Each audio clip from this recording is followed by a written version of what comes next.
Hello, Gardner. What's going on, guys? What's going on? Not much. That intro song sounds like Michael Jackson. Yeah, that joint go in, don't it? Yeah. There you go. Yeah, almost when you come out, you Why? want to tell me why. Tell them that is human nature. Not like that, it ain't. Hey, Not you like hush, that. hush your mouth, boy. Don't be hating. Man, it's so good to see y'all. How y'all guys doing?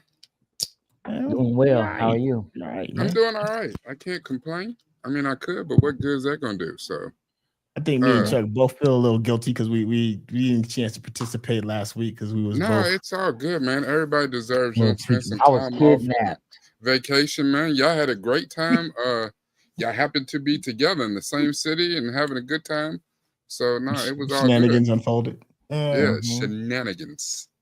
That's all right, man. I actually we had a great time this week, last week. Talking about the villains in movies and TV and anime and all that. And so Courtney joined me and Randy joined me, and we had a great conversation. So I didn't meet the show, but who are the top 10 villains? Man, I don't know. Bad guys. I know Vader was in there. So many of them, but I just remember Darth Vader ended up being number one.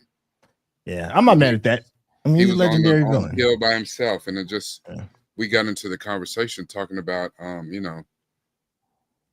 for us, old heads, OGs, the unks, we're raised on original trilogy, and that shaped who Darth Vader was to me. I said, but if you real talk, if you want to go back, the original trilogy did not show us that he was a badass, that he was like that. They told us, we were told multiple times, often, what he was. But it's if you start watching other Star Wars properties, then you got to see like, oh, that's who they was talking about. Oh, okay. It all tracks now. Hey, well, welcome, Mumblecore. First time around. Hey, what's going on with you? Hey, you caught hey, this is a good one to catch because we getting ready to have some fun. Yeah, Dominica said, Freddy Krueger was in there. Yeah. Freddy Krueger had an effect on me. I didn't sleep for weeks. Oh, that first Nightmare on Elm Street is so legendary. This still holds up to this day. It is still the best out of the Krueger series. So yeah, I'm not mad at that. Yeah. Another one was in there for a while there. Voldemort was in there. Mm-hmm. I mean, it may be a kid series, but I mean, a dude is a serious bad guy. If you're not even allowed to say his name, everybody, they was real timid with his name out in these streets. He who shall not be named, say his name. I said that Voldemort out here walking around with Candyman energy, like he just don't say his name. So come back, he ain't even got no nose. He's on your ass. So, gentlemen, today I figured off the strength of last week, because that was really a lot of fun. I figured this week we'll get into one of my favorite things ever, and that is comedies. What are the top 10 comedy movies? I decided to stick to only movies because there's a lot of ways that can go with TV shows and other properties, and not comedic performances. Because I mean, some movies are not necessarily a comedy movie, but some people have had some great comedic performances. So I said, what are the top 10 comedy movies of all time? Now, we did a poll. I put up a poll at the beginning of the week. So people have had all week to vote in a poll. And the funny thing is, I had my little list over here of what were the top 10. It actually was like the top 14 movies, because there were several that tied right there at the end for like 10th place. And then somebody voted just a few minutes ago before I shut the poll down, and it changes. So now we only got 10. Oh, Okay. It is what it is. Man, I'm over here looking at some of these. Yeah, there's some hitters in here. There were, here's the thing. I made the poll. I stopped at 50 movies. I was like, I can go on. I said, but this would be super hard to do, like a AFI or something like that, top 10, top 100 comedy movies of all time or whatever. And I didn't do them in any sort of order. I just, as they came to my head, I was like, oh yeah, got to put that one on the list. And I actually forgot some. So I was talking to Chuck earlier today, and there's one I was like, I could have swore it was on the list. And he's like, nah, it's not on the list. And I was like, damn. Who? Yeah. Save it for later. Okay. Say it, Chuck. Say it right now. Yeah, go on, say it. Let's go and get into Harlem Nights. Yeah. Ooh, yeah. This is my second Harlem Nights favorite is not on the list. comedy movie. Ooh. And I think I watched that the Netflix documentary, The Being Eddie. So I was leaning towards a lot of Eddie stuff because there've been a lot of Eddie stuff that's had an impact on me. But at the same point, I was thinking about things that were top 10 funniest comedy movies ever. Like, not because it was important to me, but those ones that made my side hurt that I just couldn't stop laughing. And there's a couple that just, by the way, people voted that did not make this top 10 list. I was like, how could they not? Because that one hurt my side. But it is what it is. Hey, man. I think Trading Places was on there. I could have swore Harlem Nights was on, but it wasn't. I know Life was on the list. Coming to America. I can't remember what other Eddie things were on the list. But I mean, Eddie's got so many bangers though. Like, hell, he locked down half the damn list. A third of the list would have been Eddie by himself. He locked down the 80s, man. I mean, there was no funnier person in the 80s, man. That's true. You know what you got to do to snatch the crown from Richard Pryor? You know how dope you got to be to do that? And then, as homage as tribute, put him in one of your movies. Yeah. The only one that he directed. Just wow. And just in case y'all didn't know, if you go to Centel's channel, there's a great reaction that we did on Harlem Nights. So you need to go check that out. I didn't know that existed. Oh, yeah. That's one of my favorite movies. Yeah, it's one. Listen, that lineup was crazy. Arsenio was shooting that little bitty ass good, but little buddy was shooting that gun next to Arsenio. Don't you shoot that no more? Don't you? Such a great scene. Just the way he went so over the top of the crying. You kill my brother quick. I'm gonna kill you. I can't wait. Yo, that damn Arsenio Hall was in rare form. So good. Man. So good. Hey, I was watching on that Being Eddie thing. He said when they did the scene when Arsenio's character got killed, he said Eddie came and directed him. He said, hey, how about this? He said, when you die, he said, I want you to come back to life for just a second and say something crazy about me and then die again. So remember, like, he had got shot all up. He was laying on the pavement and Quick ran off and he woke up. He's like, asshole. And he died again. I was like, that shit was perfect. He said, yep. And that, he said it was like a joke, but it stayed in the, it stayed in the movie. I was like, damn it. I can see that. We got somebody with a nomination in here that didn't make the list. I don't think Stir Crazy made the list. No, and honestly, Stir Crazy, See no evil, hear no evil. See no evil, hear no evil. Yeah. And there was another one that no, the toy wasn't funny though. The toy that wasn't even funny. No, I would have put what was it? Silver Streak. Silver Streak. I think Caddyshack is on here. Caddyshack on here? I can't lie. Caddyshack was funny as hell to me as a little kid. I think so. But if you look at the way that the voting went, a lot of those older movies didn't make it. Didn't hold up. Like Blazing Saddles is on here. And Blazing Saddles is one of the funniest. I mean, today, 50 years later, it is not PC. It does not hold up like, some people, they all in they feelings, and they probably cringe at that. When we again go to Centel's channel, and we all this collective group right here, we did a reaction to it. It's one of the funniest. Damn, it still holds up, still funny as hell. Now I know our editor had a nightmare trying to edit that shit. I want to wish that one on nobody. Yeah, that one was tough. But you know what though? I mean, that brings up an interesting conversation too regarding what remains funny over generations. You know, like because like for instance, you brought up Blazing Saddles, right? And if you're asking me like as far as like impact, as far as like comedic impact, you can't mention comedic movies without mentioning Blazing Saddles and its impact and how it kind of like it kind of like bridged, you know, black humor and white humor in a lot of ways, because there's two totally separate ways of how what we found was funny, and Blazing Saddles did a pretty decent job of catering to both sides in a way that had never really been done before. And if you look on the poll, that joint got like what, like a 9% or whatever it is. It barely. Anybody barely. So what's funny now is very different from what's funny back then. Well, you know, and the thing about this poll too was it's not like you could just go through the poll and say, I'm going to vote for all the things that I find funny.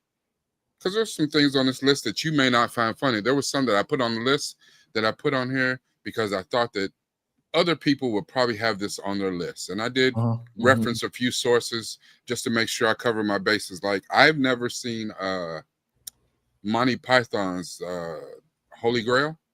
I haven't either. Like, I've never seen it, but a lot of people say that of the Monty Python movies, that is the best. It's the funniest one. I know that one is like the Holy Grail and I think the Life of Brian.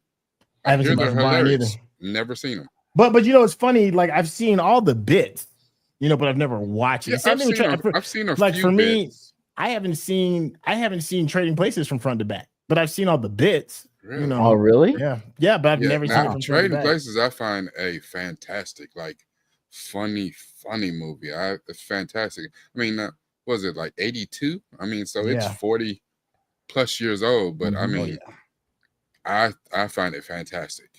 And it's just one of those movies too that because a lot of those movies that Eddie made, there are callbacks in other movies. So you see like the callback in Coming to America with you know, stuff from Trading Places. Like, you know, love it. I was telling Michael Claire what we was doing, and she was like, that's kind of vague. She was like, because there's so many different styles of comedy. You had talked earlier about a subject matter that we may talk about next week. But then there's black comedy, you know, there's stoner comedies, there's dark comedies, you know, so it's a lot of different ways. So I feel like, at least with the poll that you put up, this is more just general old fashioned, just tickle my ribs kind of funny. But you can easily get lost in the weeds with it though.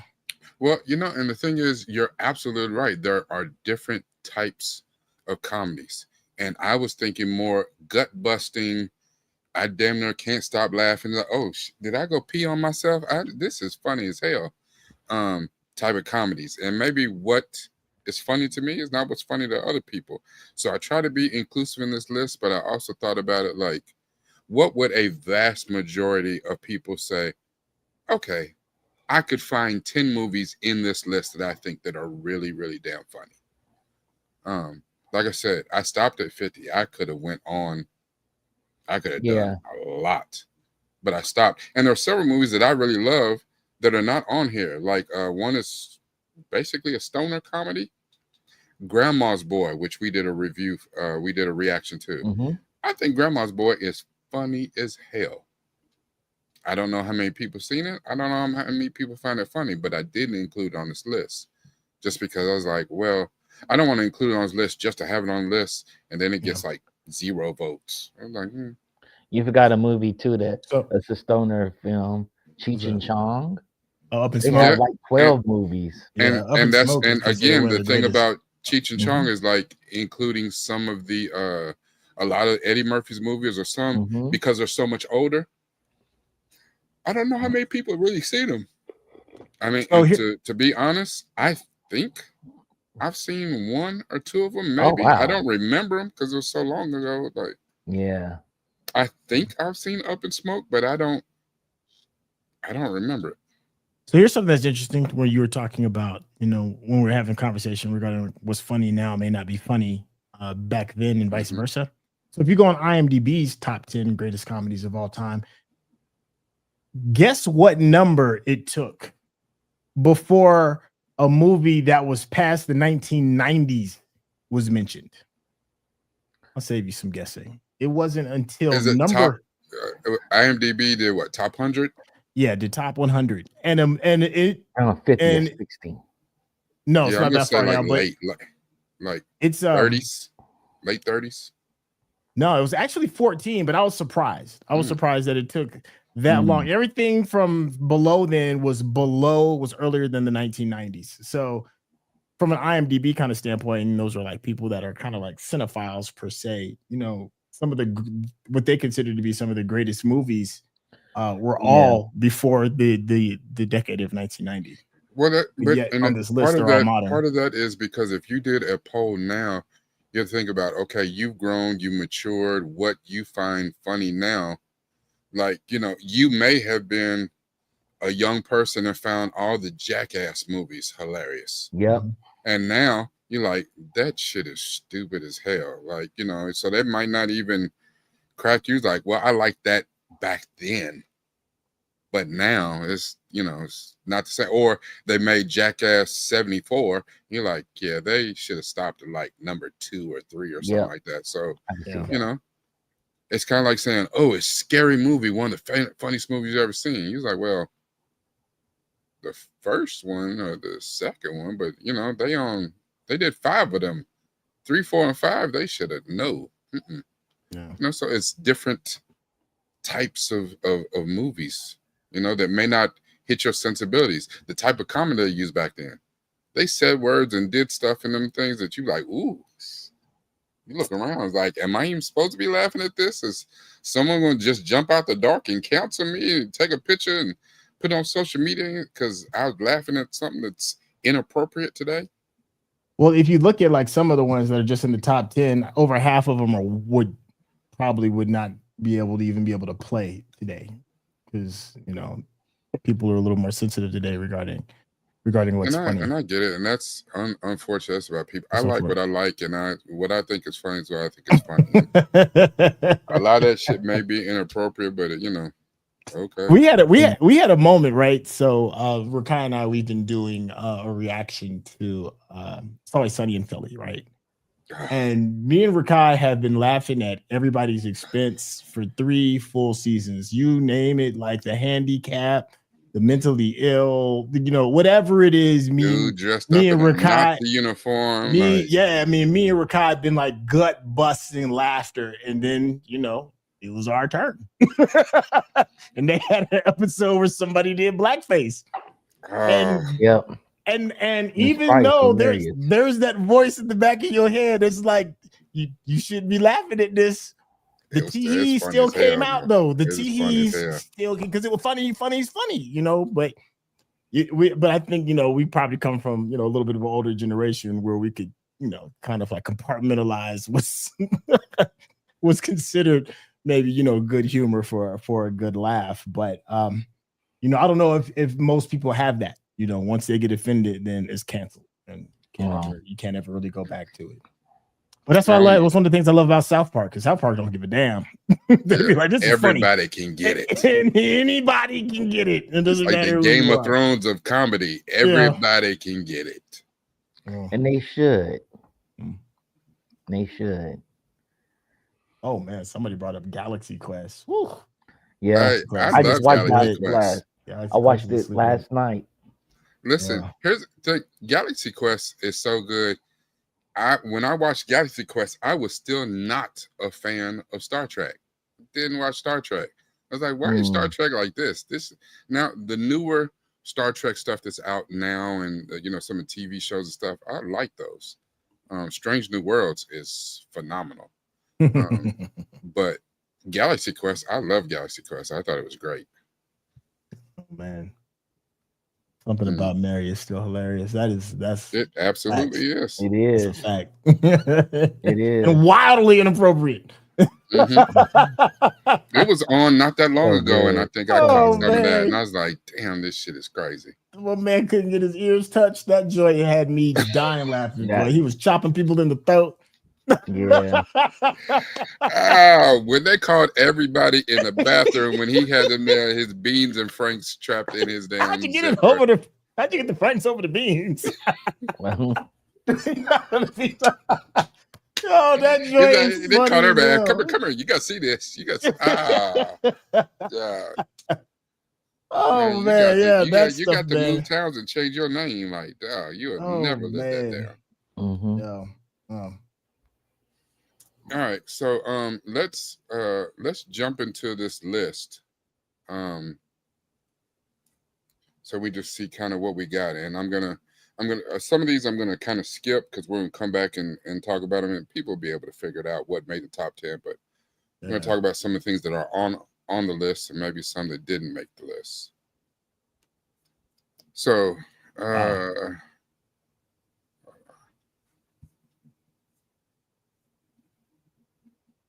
so looking at the list, like How High, again, I guess a stoner's comedy. And I really didn't think about the different genres of comedy for real when I went into making this list, besides like newer comedies, those comedies like from the 90s and early 2000s, and then the older like 80s and 70s type comedies, because Blazing Saddles is different than something that came out in the 90s is different than something that came out a couple years ago. So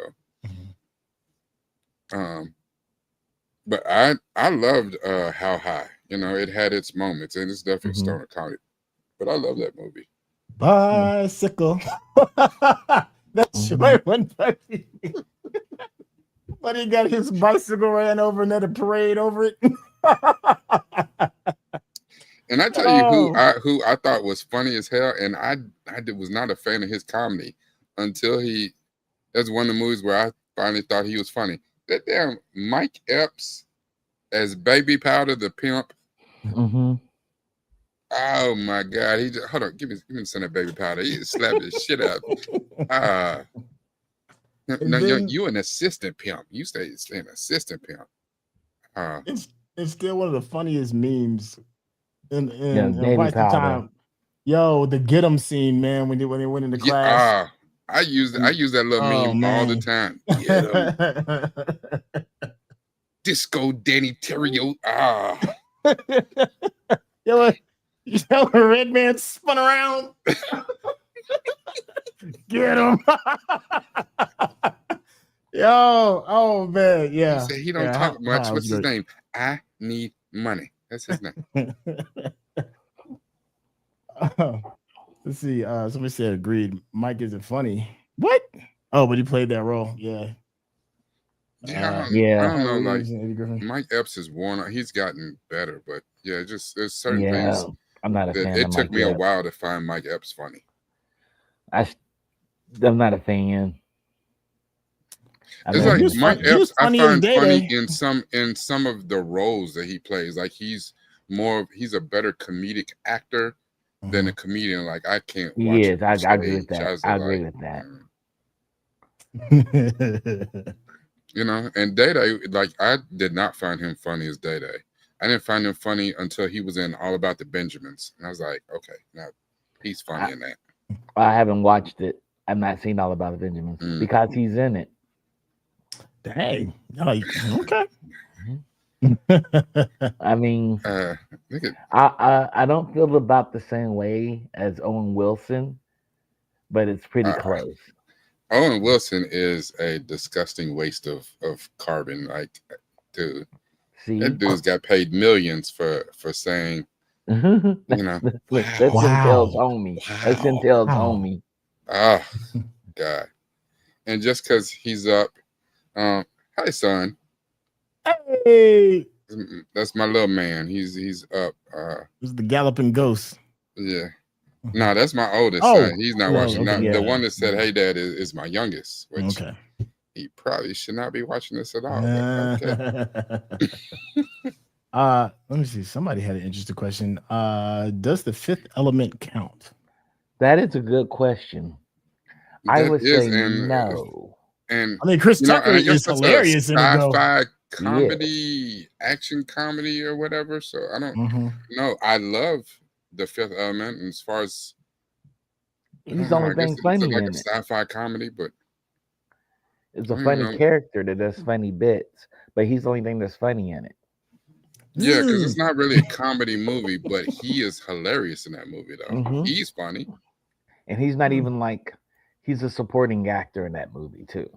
It's I don't know. Like Rush Hour, where he's like one of the main actors. And are y'all aware that role was written for and went to, but then he ultimately turned it down? That role was for Prince. That's why he plays Ruby Rod like that. That role was for Prince. Oh, that would have been terrible. Yeah, Prince is like, nah. He said, I don't feel like you trying to make fun of me or something. Nah, I'm good. Yeah. And that's why he played Ruby Rod the way he did, because he's I think if y'all offered it to Prince, then let me give my interpretation of what I think he would have killed it. I watched Under the Cherry Moon. Prince is a lot of things, but a comedian is not one of them. No, I don't think it'd have been comedic. I think it would have been Prince. And it'd been Prince acting as Prince. I disagree with the both of y'all. I do think The Fifth Element is a funny movie. You have to keep in mind this is a movie. It's a funny movie. It was directed by Luc Besson, right? I think it was Luc Besson. Yeah, it's a Frenchman. French comedy is very different. And he the same dude who did The Professional. He did The Professional. He did, I think he's had that. I think it's Luc Besson. Y'all can correct me in the chat. I just think Chris. I know it's a foreign. I know it's done by a foreign director. I think Chris Tucker took it and ran with it and made it funny, but the movie itself, the premise and the setup of the movie is not funny. Yeah, I think they did give it is Luc Besson. There are some comedic moments given to the other characters.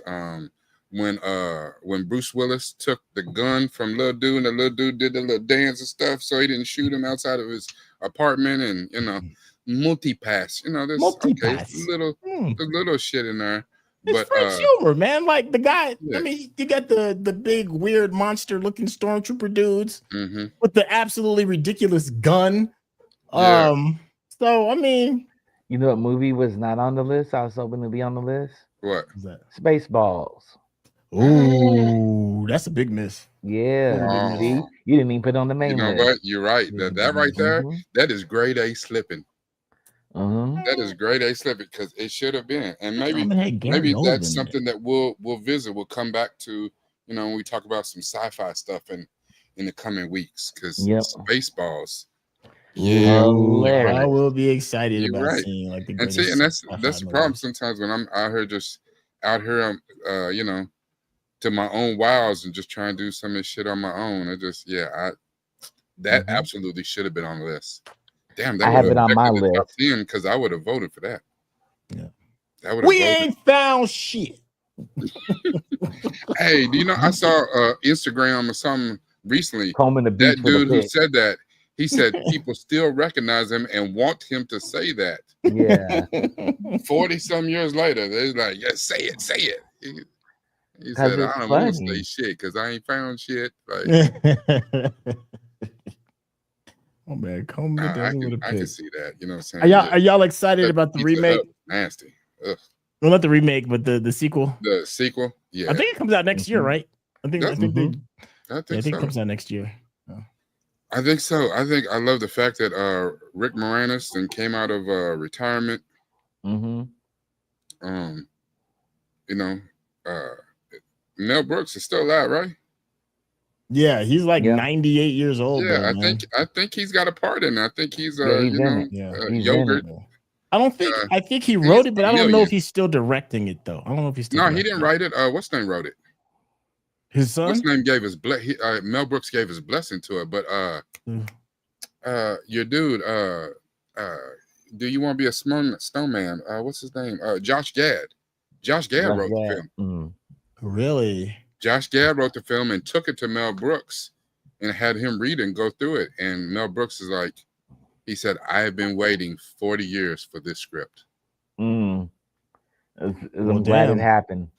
I am glad it happened. Because didn't Mel Brooks do the History of the World like part 2 or something like that during COVID? Yeah, but I think, it was a flop. During COVID, I don't know how much involvement he had in that though, because History of the World Part 1, hilarious. Mm-hmm. But that Part 2, what they did during COVID, I don't know how much involvement he had in that at all. Well, see, that's why I was a little concerned about the Spaceball sequel, because I mean, even Eddie Murphy says it in his little comedy. Like, in a sense, comedy is in a lot of ways a young man's kind of game. It is. Well, movie making is a young man's kind of game. Yeah. And just because you was funny back then don't mean you're funny now. I mean, we saw what happened in Seinfeld. Seinfeld was considered one of the funniest people in the early to mid 90s for for certain demographics. For certain demographics, because I never certain demographics. That dude. But and then he tried to come back, and that humor didn't hit the same way. Nope. People didn't care for it. It's not the same. Look, The Art of Being reacts. I didn't know if they made a History of the World Part 2. They did, but they didn't. Yeah, it was a COVID. It was a TV, like a limited TV series that had like maybe 8 parts. Yeah. They were like little short vignettes. It was bad. I don't think I watched but 2 or 3 of them, and I was like, I can't do this. It was worse than bad. It was awful. It was horrible. Yeah. Yeah, it wasn't a movie, it was a series. It was 8 episodes of the series, and it was on Hulu. Yeah, it was bad. Yeah. Okay, so in this, here's another movie that I thought was fun. I just think when we talk about like comedic actors, I don't think that he gets enough due, and especially now he's directing and he is killing it. Ben Stiller just is not thought on the level of some of the other to me. And he may be to other people, but I just think when you start thinking about the comedians that really make you gut bust laugh, Ben Stiller's not on this. Dodgeball is funny though. So hold on, you don't think Ben Stiller is on the list of being a funny comedic writer? A comedic writer, yes. But I just think when you start thinking about like those comedians, and you got your Eddies, your Chris Tuckers, your Jim Carreys, your Will Ferrells, Adam Sandler, Eva. You go through 20, 30 people before you're like, oh yeah, and Ben Stiller too. Like he just doesn't come up as a comedic writer. Yes, as one of the best movies that he's done. Like, and we just talked about There's Something About Mary. Which is hilarious. Which is funny. Hilarious. Which I think is funny. Hilarious. I saw this one. And Tropic Thunder? I think the first Zoolander is funny as hell.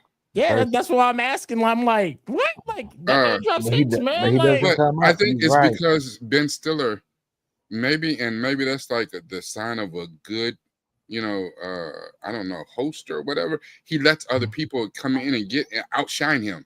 I agree with you on that. He's not he's never the funniest person. And he'll let other people come in and out funny him. You're right. I agree with that. There's Something About Mary. He's hilarious in that. Hilarious.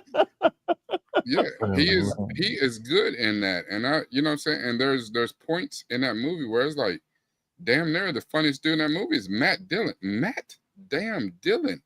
Zoolander. He was funny. That's as a hell. Ben Stiller movie, but shit, it's really became a Vince Vaughn movie.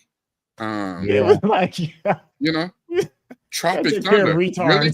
RDJ is the funniest person in the damn movie? Like, I don't know. Tom Cruise is pretty funny in that damn movie. Tom Cruise was hilarious in Tropic Thunder. He stole hilarious. That. And Danny McBride is kind of funny too. Yeah. Tropic Thunder is probably in my top 5. It's in my top 5. That's how much. Yeah, it's probably in my top 5. I know we'll probably have our own little mini list. We're going to talk about the ones that made the top 10. Yeah. All right, I'm gonna because you can see that it's kind of high, so I'm gonna skip over Friday. Tommy Boy, nobody voted for Tommy Boy. Over Friday. I'm gonna skip it because we're gonna come back to it. Okay. You see the score is kind of high, so we're gonna come back. All right, So Tommy Boy, nobody voted for Tommy Boy. Really? Yeah. Be strong, little root. Okay. All right. Fat guy in a little coat. Yeah. I wasn't a fan of Tommy Boy. Yeah. Yo, between Tommy Boy and Black Sheep, dog, them two was like one of the nastiest 1-2 punches, dog. Yeah. I think they were like back-to-back years too, man. He dropped them too. No, as a matter of fact, another unrated. The movie is stupid as hell, but Chris Farley is Chris Farley. He did this movie with the original Liu Kang with Robin Shaw called Beverly Hills Ninja. That I love Beverly Hills dumb Ninja. As hell, and I laughed my ass off that dumbass movie because Chris Farley trying to be this. Chris Farley in that movie, he was the original Kung Fu Panda to me. Oh, good point. Hilarious. Actually, you're right. Yeah. I can see that. Jack Black came along later and basically was the same thing, but he was like the live action Kung Fu Panda, and that shit was hilarious. Yep, like Jack Black films didn't make it. Like, and I think Jack Black is the second coming of Chris Farley, who is a coming of John Candy. Yeah. Good point. Very good. That damn Uncle Buck didn't make the list, and I loved that movie as a little kid. I've never seen Uncle Buck. That's why. Uncle Buck is good. I've never seen it. Classic. Yeah, I have not seen a whole lot of John Candy movies. John Candy movie that I love. It's not a John Candy movie though. It's a Bill Murray movie. It's Stripes. Stripes. Yeah. Oh, he is in that one. That's true. The one he did, what was it? Planes, Trains, and Automobiles with Steve Martin. That's it. I never seen that either. I heard that was funny, but I don't know. It's something about the cover art and the way the commercial goes that I know they said the comedy movie, but I was like, is that comedy for real though? Okay. You know somebody else? I thought they should have made the list. Had the movie make the list. What? Rodney Dangerfield. But the only thing I know of Rodney Dangerfield is the Triple Lindy. The Triple Lindy. It was a Caddyshack too. Was it Caddyshack? It was a Caddyshack. Yeah. The Triple Lindy boy is to this day one of the funniest moments. Yeah. Easy Money. Back to School. When he goes back to college. Back to School. I've seen that. Back to School. That's funny. So here's something like. One of the funniest people that I think in my generation, I don't think I saw a single movie on there, man. And that's Robin Williams, man. Yeah. Which is crazy. Is it just because can you be like an exceedingly funny person and not have a whole lot of hits? Kind of like I think Cat Williams is a hilarious person, but he doesn't really have a lot of hits in movies. And I think that goes back to genre because I think kind of like you were saying, and it wasn't intentional. Because I do find Robin Williams to be absolutely hilarious. Yeah, Robin Williams stand-up is I actually think that a lot of the movies that I found him really funny in that I can remember just off the top of my head were like rom-coms. Yeah. Like the first thing that popped in my head was like Miss Doubtfire. And a lot of things are not gut-busting funny. Great comedic performances from him, but I feel like in the rom-com area comedies. Good call, Dominic. Aladdin, yeah, he was exceptional in Aladdin. But you know what? I think you said something that's kind of smart, Rakai, and that is genre. And I think he was such an exceptional talent that he realized he could be more than just a funny man. Because I think he's known more for his dramatic roles, if we're being honest, than probably his comedic roles. He's more known for Patch Adams than most things. Well, shoot, Good Will Hunting. What's the joint? He did the 1 Hour Photo. I think that's the name of it. He did like a bunch of really dramatic. What Dreams May Come. Yeah, and that's one of my favorite movies. That is an existential therapy movie. Hook. Yeah. But again, we're talking about fantastic comedic performances in movies that are not, you know what I'm saying? Because Hook is basically it's Peter Pan, but live action, Aladdin, Disney movie, turning Hook is also Peter Pan meets Twilight. What? It's Peter Pan. It's Peter Pan meets Twilight. Huh? Hey, Say have y'all heard the theory that is sound as hell about Peter Pan? They was killing kids. Yeah. That Peter Pan's a damn serial killer, and Yeah, Hook he's a serial was killer. actually Yeah. trying to stop him. Hook Yeah, was in actually a hero. in the actual story, he's a serial killer. What? All those fairy tales are dark, you guys. They're Yeah. occultist fairy tales. Yeah. All those fairy tales are dark. Hold The on, wait a original second. stories are dark. You scrambling my childhood real quick. Wait a minute. Y'all might be onto something a little bit. Yeah. Just think about it. Y'all know what Yeah, Hook he's is about, like right? snatching kids up in the middle of the night, taking them to Yeah, Never the Never Lost Land, they'll never Boys. come back. And wait a minute, and just think about it. Now, all them Lost Boys. How come they're no adults? What Lost happened boys when they are start the getting older? spirits of the dead boys. What happened when they spirits of start the getting dead older? boys. That's why they're lost. Wow. If y'all didn't know, y'all know what Hook's about, right? Peter Pan turns down Wendy and then kidnaps her daughter and marries her. Mm-hmm. It's Twilight. Yeah. That's dark. Weird. Disney makes yes, dark it movies. is. Disney makes very dark movies. Yeah. Oh. Or they take them grim fairy tales and try to Mhm. sanitize it and make it. Peter Pan was on some. Yeah. Wow. The grim fairy tales for a reason. It's in the That's name. wild. Listen, when you talk about genre, see, and that's the thing about movies that, I don't know, that is a comedy movie. I don't know why I didn't think of this. Robin Williams and Ben Stiller in Night at the Museum. Yeah. Mm-hmm. But again, listen, but what did I just say? Ben That is a Stiller. funny movie. Ben Stiller, though, is one of those things. Because Ben Stiller was in that, the funniest person in the movie. It was stolen from him in the very few lines that Robin Williams had. Yep. Yeah. And listen, we love Shaun of the these. Listen, Dead. y'all Shaun know of the Dead, Hot how Fuzz. on Centel's channel how we love our British done 3 content. of those. Yeah. So, and some of the best reviewed, the best watched reactions on Centel's whole channel are Shaun of the Dead and Hot Fuzz. Like they did the a Coronado trilogy. You watch those with Leo? Yeah, we watched those with Leo. Oh, they are you hilarious. guys really should go to Centel's page. If you have not seen the reactions of Shaun of the Dead, Hot Fuzz, he did the whole Cornetto trilogy with at World's End. This is the end. Yeah, it was one of the two. Something at like World's that. End. At World's End. End. They had a great director Something attached to them, though. Yeah, well, he kind of whiffed recently, but I know it. You told me that, and it breaks my heart. And then we watched, The Gentleman. And The Gentleman movie was great, but that wasn't really a comedy movie. It's it's a Guy Ritchie gangster movie. Yeah, that just had a great performance by Matthew McConaughey. Yeah. Hell, even Jeremy Piven, who's a great comedic actor, was great in that, but he didn't do any comedy per se. Well, and once again, you were talking about genre blending too. I think one of the best British movies of all time for me personally is Snatch.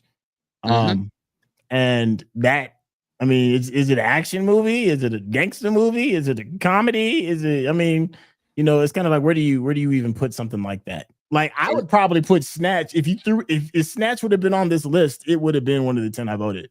Yeah. But I understand why you wouldn't put it on the list, because how do you define something like that? Yeah, it's a genre mashup. Yeah, it's more it's more anime than it is. Yeah, it's more heist action. I mean, I had like gut busting laughs off Snatch. Like, oh, absolutely. And just think about the people that you have in it. What's the name? Jason Statham in a role where he keeps his shirt on, is not kicking the shit out of everybody, was great. Funny as hell. Benicio del Toro was even funny in it. Benicio del Toro was great. Listen, that allowed people to see an all new side of Brad Pitt. Yeah. Yep. As what they call the Travelers, because they don't like Gypsy. Travelers. Travelers, yes. Yeah, Yeah, like we saw all new side of Brad Pitt, and he was fantastic. He stole the movie. Yeah. Who would have figured that? Shoot, the guy that plays Tommy, I forgot the actor's name because he's so Graham. much bigger. He's so much bigger than Tommy, but his last name is Graham. yeah, something. Oh my gosh. Yeah, why does he's it so just good? now? Oh, I'm so disrespectful to this guy right now. I can't think of his name It's right now. our dude from Adolescence that we just watched, and he is killing it right now. Yeah, he can't miss. Shoot, I gotta look up Adolescence. But yeah, there's so many people in there that's just Stephen Graham. That's his name. Stephen Graham. Yeah. I don't know why Yeah, I didn't want to say Stephen. Stephen Graham is that dude is just talented, dog. He's just talented. That's all you can say about that dude. Whatever it is, he'll do. It doesn't look like, if you look at him, like if you just got his headshot and you'd be like, what am I to do with this dude? He looked like, I don't know. You look at his headshot and be like, well, schmuck, man, they can't all be gems now. They can't all be gems, can they? But you give that dude a script and that dude turns Super Saiyan, man. He's incredible. Yeah, you'd be like, okay, you know what I'm saying? And how much longer on them sausages? 5 minutes, Turkish. 5 minutes, Turkish. Wasn't it 5 minutes, 2 minutes ago? 5 minutes, Turkish. Oh, yo, that's good. Let's say, so nobody voted for Tommy Boy. Again, Elf got a no Will Ferrell hits. movie is kind of underrated, old school. Yo, how did I just knew I voted for Bad Santa because I love Bad Santa. Bad Santa is like I had tears in my eyes laughing at Bad Santa. Yeah. But if you would have asked me what would have gotten more votes between Bad Santa and Elf, I would have never put Bad Santa. I thought votes. Elf, and Elf got no votes. And the fact that this came out right here at a Thanksgiving time, like we're close to Christmas. That is almost a goated Christmas movie. I do not like Elf. You didn't like Elf? What? It is the Will Ferrell movie I don't like. What was it that turned you off about it? He's like a 7-year-old throughout the whole entire movie, which makes sense. It's an elf. Now, I just found that annoying. Okay. Here's the thing. I agree with Chuck. You didn't like Elf either? And it's not that I don't like it. It's not that I don't like it. But it's one of those movies, if it comes on, I'm going to see what else is on. Yeah. But if Talladega Nights comes on or something, I'm going to start watching that. Step Brothers comes on, I'm going to watch that. Yeah, But Elf, I think it's because he hollers and screams through the whole entire movie. And it irks the shit out of me. It is my least favorite. It's one of my least favorite. Even Blaze of Glory can come on and I'll watch it over Elf. Wow. It's about that Blaze of Glory. Elf feel that way too? Where y'all ain't giving up like that? Elf, Blaze of Glory, and Get Hard are all right there. Yeah, right there. They're right there. Close to it. Wow. Yeah. Okay. You know something that's not on here because we're talking genre and we're kind of going in a holiday comedy. This movie is on every Christmas and has been on every Christmas since 1995. A Christmas Story. A Christmas Story. I've never seen A Christmas Story. Oh, you never seen A Christmas Story? Wow, I love that movie. Whatever the rifle. Oh man, we're doing a reaction to A Christmas Story. That's reaction to that. I want to be a part of that. I love that movie. I'm writing that down. Is it really like that? Oh man, it's like. Oh man, I mean, like I don't know if it still holds up as well as it did when it first premiered, but it is still hilarious.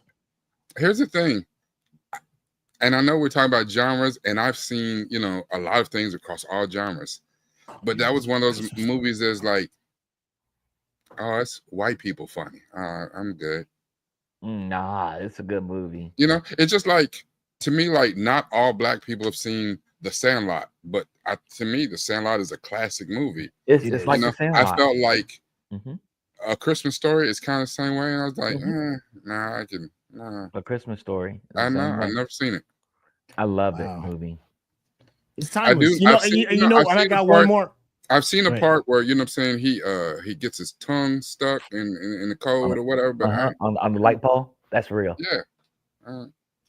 And you know what else is on there? Because since we're still in this genre, another one that surprisingly wasn't, but they can't all be gems, right? Is National Lampoon's A Christmas Story. No, I enjoy those, like the original Chevy Chase, National Lampoon's Christmas Vacation. That's not Christmas Story. Christmas and Vacation. Christmas Vacation.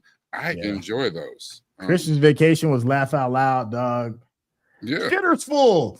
And that squirrel jumping out the tree. You know, there's 2 movies you didn't put on your list that you should have had on there. What? Well, first of all, there's like 3 of them that go together. Any of the Muppet Christmas movies? And again, that's one of those things I've never seen them. Okay. I've never seen any of the Muppet movies. And the funniest Christmas movie ever made is what? Star Wars: A Christmas Special. I'll smack you. I'll smack blood at you. I see why he says that though, because I hear I'll smack fire at you. Star Wars: Christmas Special. Man, that was funny as hell. This is right. This right there. Of course, that ass and titties. Thank you for coming back, because nobody's ever upset when that ass and titties shows up. But this right here is a bar. It's funny laughing at white people do white people things. Yeah. I agree with that, because Chris, there's so many. That's what I think. That's why I think Will Ferrell is so funny, man. Because he's funny as hell. Yeah, man. Like that Talladega Nights is probably as white as it gets, man, and it is hilarious, dog. Like it's NASCAR. It's a story about NASCAR, and it is as funny as you'd hope to be. Yep, and that was brought to you by Ricky Bobby England. But it is funny as hell. First class, baby. But like I enjoyed the thought of old school is funny as hell to me. These old ass middle-aged men trying to start a damn fraternity in college. Half of them don't even go to college. That shit is funny as hell to me. I was going, my boy Blue. My boy Blue was 174 years old. Like he saw some. Hey, what's dude's name in the comments? He saw some ass and titties and died immediately. Like, it's my boy Blue. Oh yeah, when he sung that song at the funeral. Oh, we're going streaking. We're going streaking. These dudes out here trying to, like, I can't imagine being older and still trying to be 18, 19 again, trying to do that shit. Trying to get into it. Funny as hell. Them dudes that was in his office at work was like, hey, we're here to get a Godfather. You got a fraternity? Shut the hell up. Hey, I just want to be in. I want to be down. Let them go to college or nothing. They're like, yeah, go run these copies. You can be in. Like, what? Old school saved comedy. Oh my gosh. Yeah. You know, Quiet as Kept. I did enjoy Uncle Drew. I just watched this not that long ago. Quiet as Kept. I laughed at Uncle Drew. Uncle Drew was funnier than I thought. It was funnier than I thought it would be. It is funny. Yeah. I watched it too. I think, you know, Little Rel is the least funny damn person in that movie. I mean, he has some sarcastic things, but I think it was just the interaction of all the other people as they were old. That's what made that movie funny. Little Rel is one of those. I've never laughed out loud over his stuff. He's always just been a kind of laugh for me. Yeah. Like, you know, I ain't mad. I mean, he's got his lane, you know, and he does his lane. He's sidekick funny, you know, but sidekick funny. I've seen him stand up a number of times at the Comedy Store and Chocolate Sundays here. He's funny. I didn't think his stand-up funny was gonna. I think he was gonna be stand-up funny every time, but he cracked new material every time, and it was funny. Okay. I don't know. Well, one doesn't always necessarily translate into the other. Yeah, it doesn't translate. Yeah. Like he's like sidekick funny. He's Kevin Hart funny. Like Kevin Hart sidekick funny. Old Kevin Hart was funny as hell. Well, at least comedically. I mean, the first comedy. Then he got rich.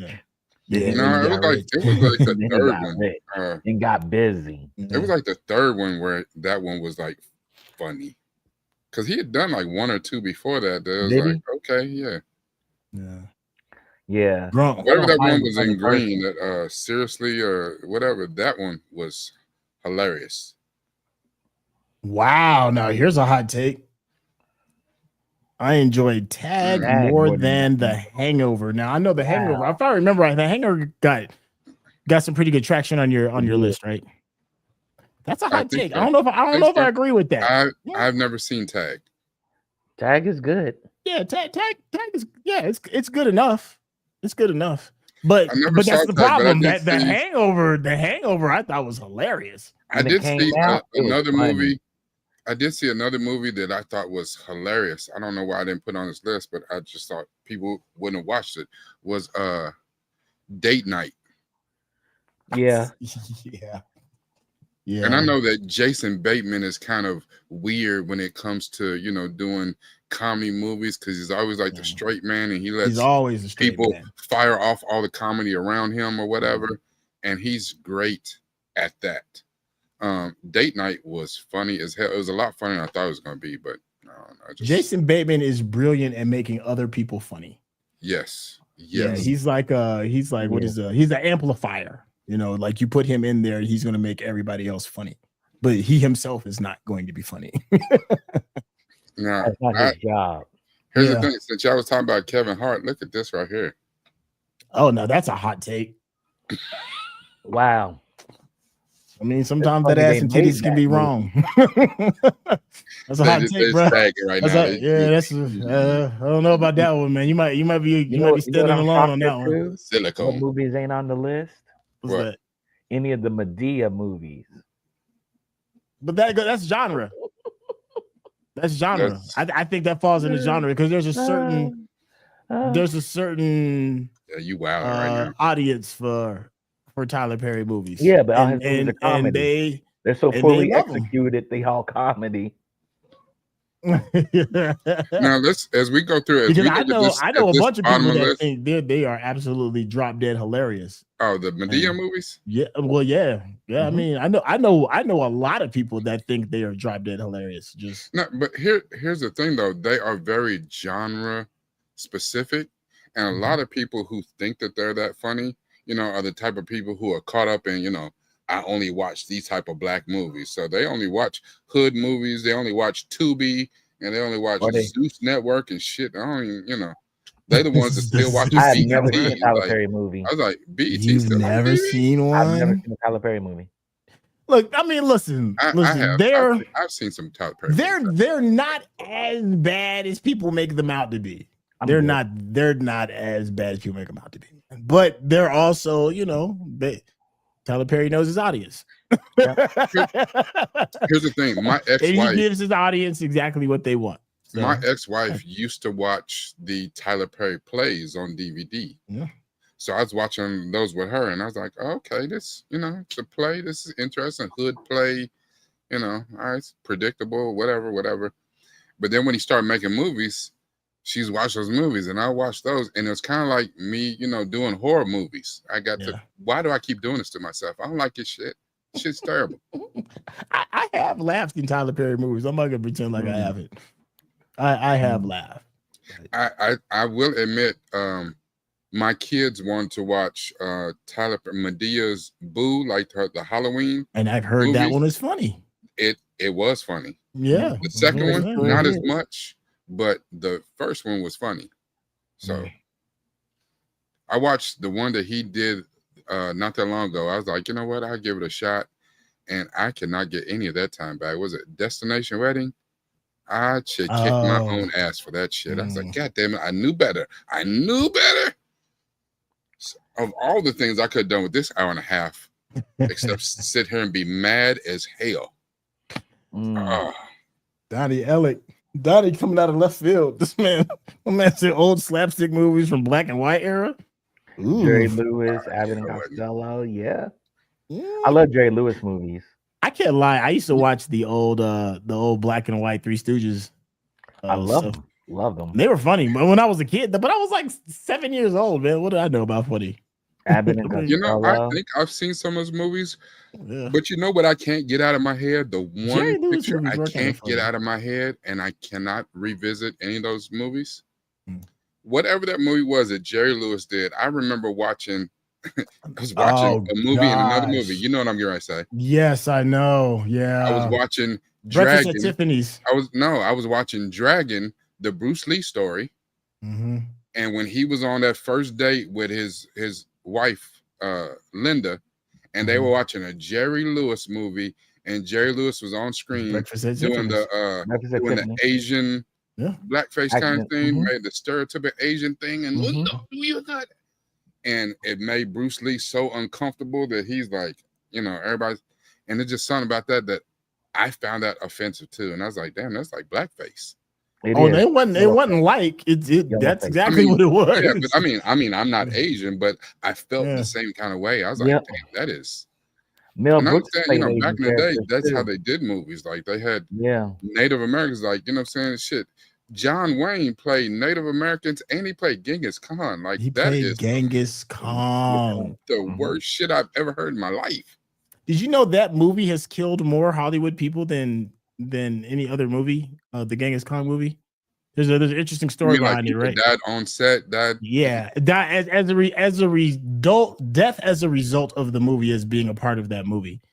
So the Genghis Khan movie is really hard to find. One. And in case you didn't know, John Wayne I've never seen it in played Genghis Khan. But it was kind of cursed, and what had happened was, in order for them to kind of like save money in order to film it, they shot part of the movie in Arizona in order to replicate the steppes of Mongolia. Genghis Khan in the Mongolian desert. And come to find out, where they were working at was a nuclear test site, where was downwind from a nuclear test site. And of course, you got to keep in mind, back in the day, they didn't know what they know now.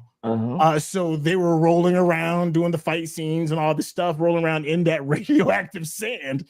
Yeah. Then not only did they do it there, they actually did reshoots. The sand back. They did reshoots. They brought truckloads of the sand back to the sound stages so they could recreate for the pickup shots, and people were rolling around in that sand again. And as a result of it, like, I want to say it was an insane number of the cast members, including John Wayne, end up dying from cancer as a result of that shoot. Like they were just irradiating themselves the entire time. That's when racism strikes back. Exactly. Yeah. When karma comes back. See, if they had just been like Indiana Jones and jumped in the refrigerator, it'd have been all good. Which is real. A couple movies, you know what I'm saying? Like I understand that people don't rock with him like that, but Adam Sandler has funny moments, I guess. And Happy Gilmore, I thought was funny. I thought Happy Gilmore was hilarious at the time when it came out. Listen, all right, so we did a reaction to that, right? And the young lady that I did the reaction with did not think it was funny, in a sense. Like, who'd you do it with? That was with Marissa. Marissa? Yeah. And she's from a different generation. And it just didn't connect. No. That story's incorrect. We watched Austin Powers. I did Happy Gilmore with Michael Clare.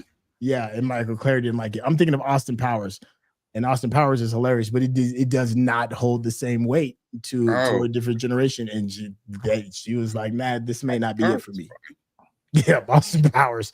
But that goes back to what's funny then may not be funny now. Michael Clare did not like Happy Gilmore.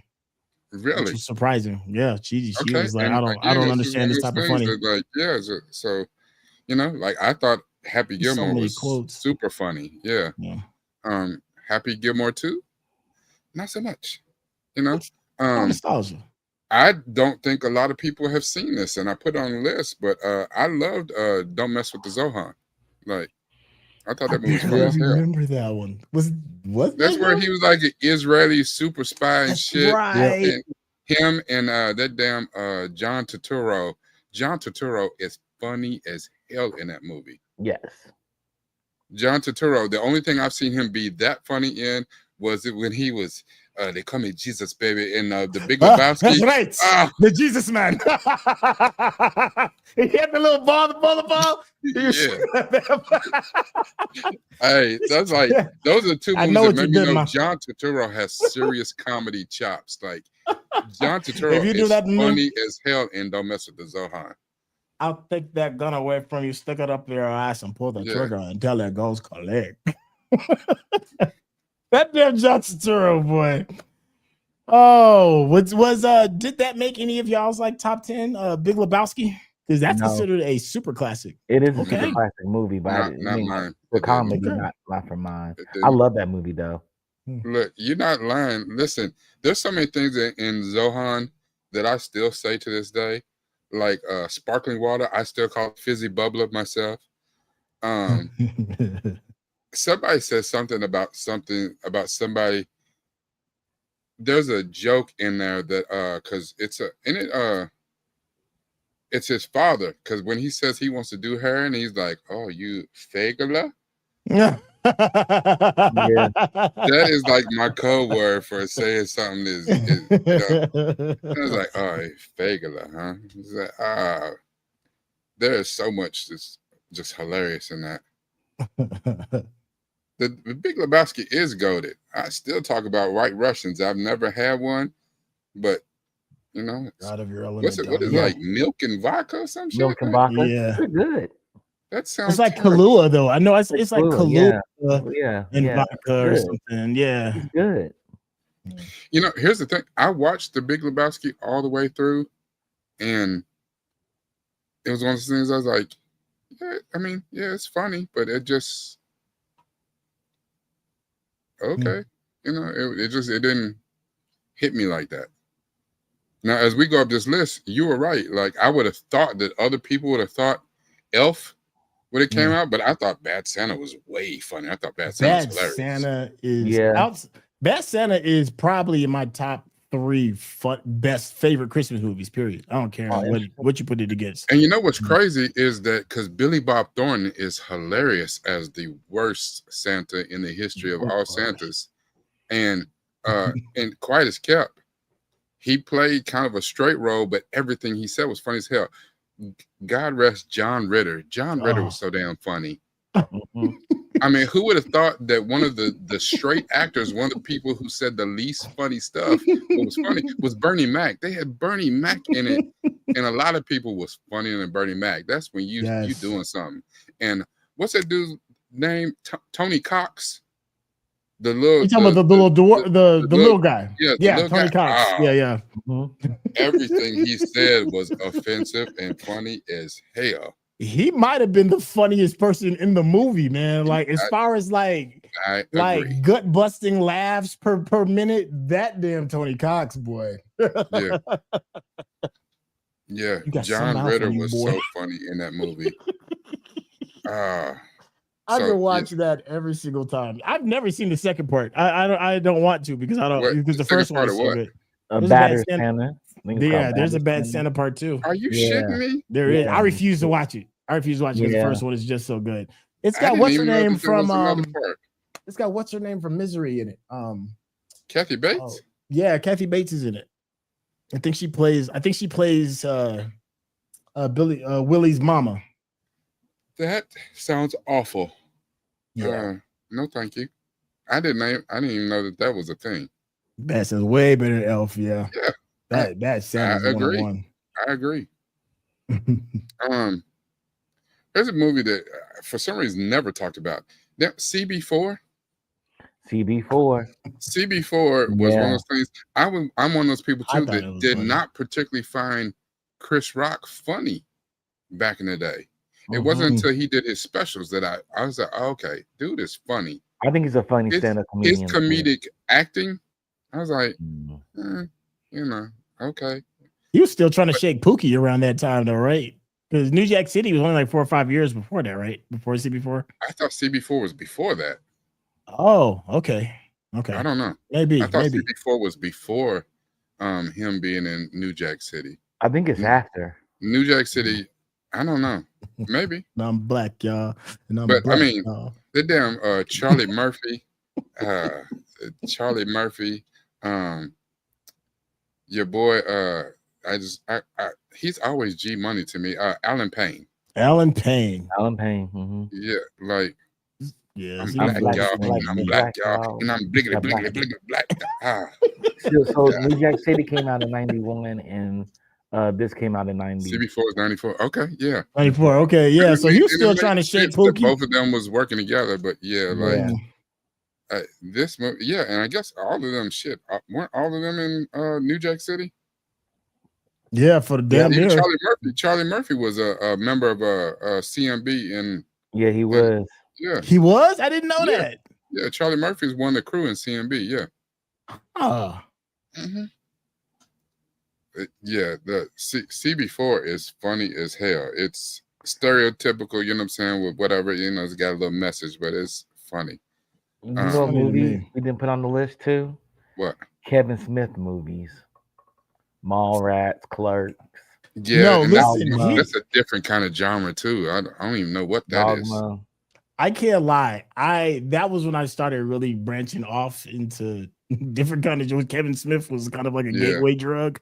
Yeah, but that damn Clerks and Mallrats was funny as hell to me. I was like, I felt like I was one of the only people that I knew that had watched Clerks. See, I kind of felt that way too. I felt like I was on to like a hidden gem, and I was like, I kind of like Kevin Smith too. I kept Kevin Smith to like. And then I felt like I was the only person I knew that had watched Mallrats, and it's like, oh, you only watch Mallrats because you love comic books, and I was like, Mallrats is funny as hell. Funny, man. Funny. Yeah, even Dogma. You can't even find Dogma anyway.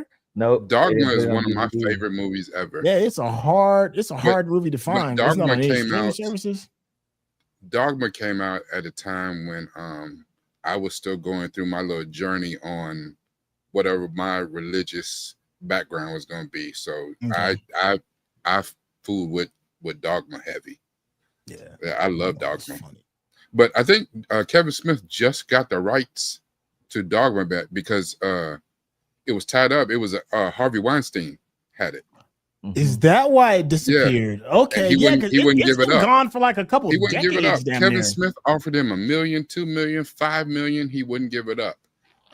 Kevin Smith just got the rights back to it, and he said he's going to do a part 2. But I don't know about that. No, he said he's had a story. He wanted to do it back then, but they took it from him. Leave that alone. Walk away. No, really. I mean, if it stays along the same path as, you know what I'm saying, about confusion about religion, it could be something. Maybe not. But remember we just had that conversation that, movie making is a young man's sport. And name me Kevin Smith's last hit. Don't worry, I'll wait.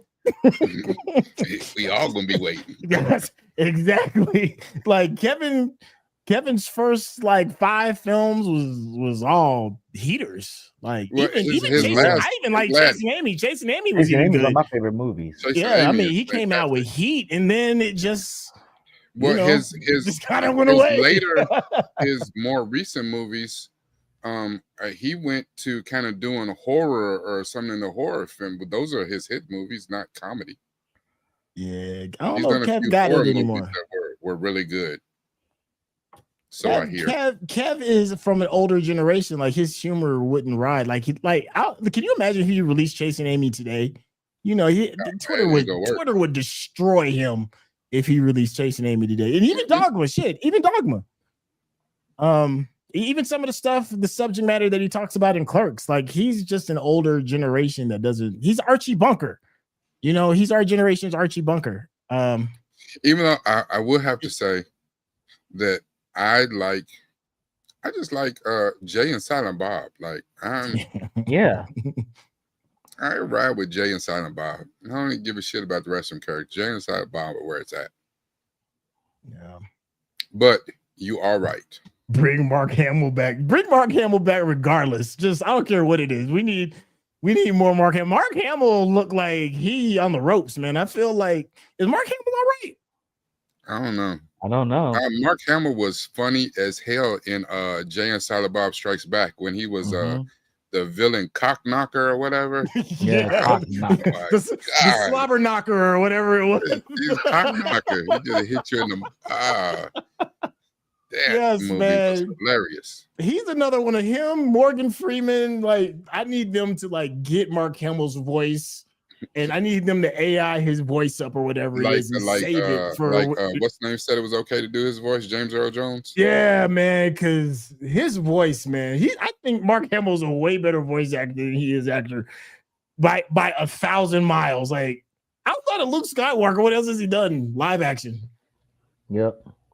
Luke Skywalker. I heard that he was really good in what's that movie just came out? The Long Walk. Yeah, he was decent.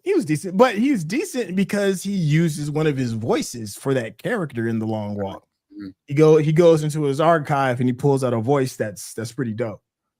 Okay. Well, yeah. Dude got some skills, so a cock knocker. Oh man. Kevin Smith has a lot of films in production right now. Yeah, but are you gonna watch the Mallrats for some pre-production? Salmon Twitch is in development. Jalen Silent Bob, Store Wars, Helen Handbag, and Dogma 2 writer. I mean, yeah, I think 2 of them are like horror movies. And then the other ones are Helena continuations of things that are cult classics. So it's going to be the people who, rocked with him the first time around to see what he's bringing to the table. And Kevin Smith is. You see, what's that dude's name? Oh my gosh, I can think of his name. Ugly ass dude that was in Reservoir Dogs. Real funny looking dude. Eyes spread all over the place. What's his name? God damn it. Which one? Steve Buscemi. There we go. You remember that meme that Steve Buscemi has when he's like dressed up as like a cool kid with a skateboard on his back and he's like still trying to be cool and he's old as hell. Yep. That's Kevin Smith. Damn. That's Kevin Smith. That is Kevin Smith. It's just funny as hell. It's like, come on, man, you can let it go. It's okay. That's funny. Hello, fellow kids. Yeah, that's it. Yeah. And I like Kevin. Like, I'm telling you, man, I love what he's done. Like his hustle, his work ethic. He's funny. I don't know if y'all have ever seen Kevin Smith do The Last Day at Comic-Con. Chuck, you might have seen it. Kevin Smith used to do these things for Comic-Con in San Diego where he would be the last show, the very last thing in Hall H for Comic-Con. And he would just walk up, grab the microphone. He didn't have nothing written down. He would just sit on the stool and he would just talk and just tell stories and listen to let people know. He can do that. And I mean, and it's amazing. Like, and he would do that for like a couple hours and it's all gems and you're falling on the floor laughing and stuff like that. Like that version of him, like, I don't know if y'all listen to his podcast. I think it's called the Smodcast. Yeah. Mm-hmm. It's hilarious. It's still funny. Like he still has it in that space. Right. I just don't know if he has it once he gets behind that camera. And once he gets behind the camera, it's like it turns into something else, man. Yeah, well, he's Spielberg can make movies at 50 years old and Scorsese. Spielberg is a generational talent. I think part of the problem too with Kevin Smith too is once you taste Hollywood and you're able to make movies with a bigger budget and you want to do more, it's hard to maintain your indie status. It's almost like remember we were talking about a few years ago, Spike Lee couldn't get funding to make movies and stuff because nobody was really rocking with him. They're like, hey, you're not making Malcolm X anymore. Like them days is over with. So he would be like, I got this movie I want to make. And they'd be like, and he couldn't find no money to make it. We was like, damn it, it's Spike Lee. I think Kevin Smith is in that same thing. He's like, hey, I'm chasing Amy, dude. And they're like, yeah. Back in 98. Yeah. Like, come on, dude. Like, you out here acting like you Francis Ford Coppola. Like, and we see how that worked out for him too, right? He's 90. Exactly. But Francis Ford Coppola. Didn't he make Megalopolis stuff? Yeah, he's 90. Yeah. They make it come out of his pocket for that shit. And Megalopolis. if any of y'all see Megalopolis, you already know this is a young man's game, man. Like, yeah, it is. It is a young Francis Ford Coppola out here exposed, man. Like, whoa, were you really that exposed. good? Was I? Was I Mr. Ford? He literally bet the farm on it and lost. Yeah. Yeah. Well. Yeah, somebody yeah, else. Spielberg is like LeBron. That is a bar. Yeah. Yeah. It's just Spielberg is a different animal, man. I don't know. Spielberg, the last like 8 films have been misses. Bad. Spielberg ain't flawless. Like he's had like Brady. Brady's had some. Brady lost to the Giants, like in an embarrassing fashion. Yeah. So I don't think Spielberg was. He's great at what he does, but he's the only one that was allowed to do what he did. Well, now the new Spielberg is now James Cameron, and he about to crap out with one of these avatars. I don't know if it's this one coming up. Yeah, he getting ready to crap out. Cameron's due. Yeah, he's due. He's about to crap out because all of them are made with his money. Scorsese dropped some. Remember that Scorsese joint that he dropped on Netflix, and the de-aging technology was so trash. I don't know. It was a COVID film. I forgot the name of it. Scorsese dropped what was that one? The Irishman or something? Yeah, the Irishman. I think that's what it was. Yeah, it was like I didn't watch it. I couldn't. It's Netflix. It's trash. That's what I'm saying. It's a young man's sport, man. It is a young man's sport. Too much CGI. Yeah, it looked awful. Yeah, I didn't even watch it. Far behind. Yeah. Yeah. So is that what happened? Is that what happened to Edgar Wright? Because I was looking forward to the Running Man, but you said that it was more 6 than 8, and yes, it is. Yeah. I went. Just think about this. I was gonna go see the Running Man in the theater because I was like, okay, I like Glenn Powell. I like the original movie, so I like the premise. I was like, okay, I could go see this. With Edgar Cuts, the Running Man with Edgar Cuts. I'm like, okay, this is gonna be exciting. Yeah, right. That's what you think, right? Fire. The trailers were pretty decent and stuff. So I was like, okay, this could be good. Man, Edgar, you came back and said, yeah, this is. He's like, you just gave me that look. He's like, and you're forgiving. You're a nice guy. And I was like, man, I took my middle son. Me and him went to go see. Now You See Me, Now You Don't. This is what we did. I was like, yeah, man. It's like all the things that made Edgar Wright great. He's got great comedic timing. He knows how to. He's kind of like a bit of an ensemble cast kind of director as well. Quiet as kept. His editing is one of the things that really stands out. He's one of the best editors that you'll see when it comes to being a director. When it comes to musical timing, he's fantastic. And all those things that I just said, none of that is in the Running Man. That's what you told me. None of that. It feels like he produced it and he found people and he just threw his name on it. That's how it feels. Yep, you did. It's not the worst. Let me be clear. It's not the worst movie you'll ever see, but it does not feel like an Edgar Wright film, like at all. And that's I was gonna go see it, and I was like, nope, because I'm not gonna ruin my thoughts of Edgar Wright. Yeah. Get back to the Hot Fuzz days. Yeah, I feel that. Yeah, the Hot Fuzz and Shaun of the Dead. Yeah. Somebody asked him, would he make a second part of Shaun of the Dead too? And he's like, nah, I don't have no story. He said nothing that makes no sense. He's like, nah. When to say when. I respect that. Yeah. Thank you. Yeah. Not everything needs a sequel. Just like he didn't make it, but like I thought that Scott Pilgrim versus the World, the movie, amazing, was phenomenal. Maybe it may be his best movie.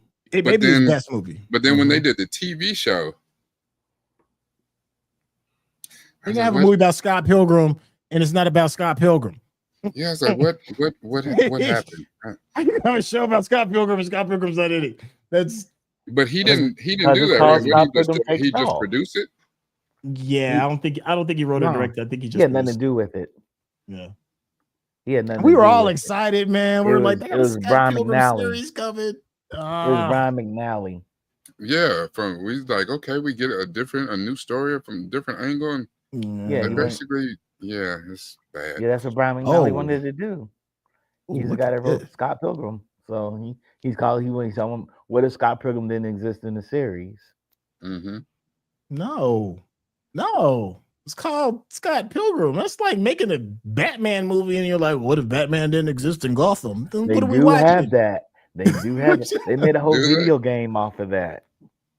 Yeah, and look how well that video did. Look how well that and not only that, you have what if Batman didn't exist in Gotham, but then you have Nightwing and all these other people trying to fill the void to be Batman, being Batman-esque, and that's not what happened in the Scott Pilgrim shit. It just ain't nobody coming to see you, Otis. Ain't nobody coming to see you, Otis.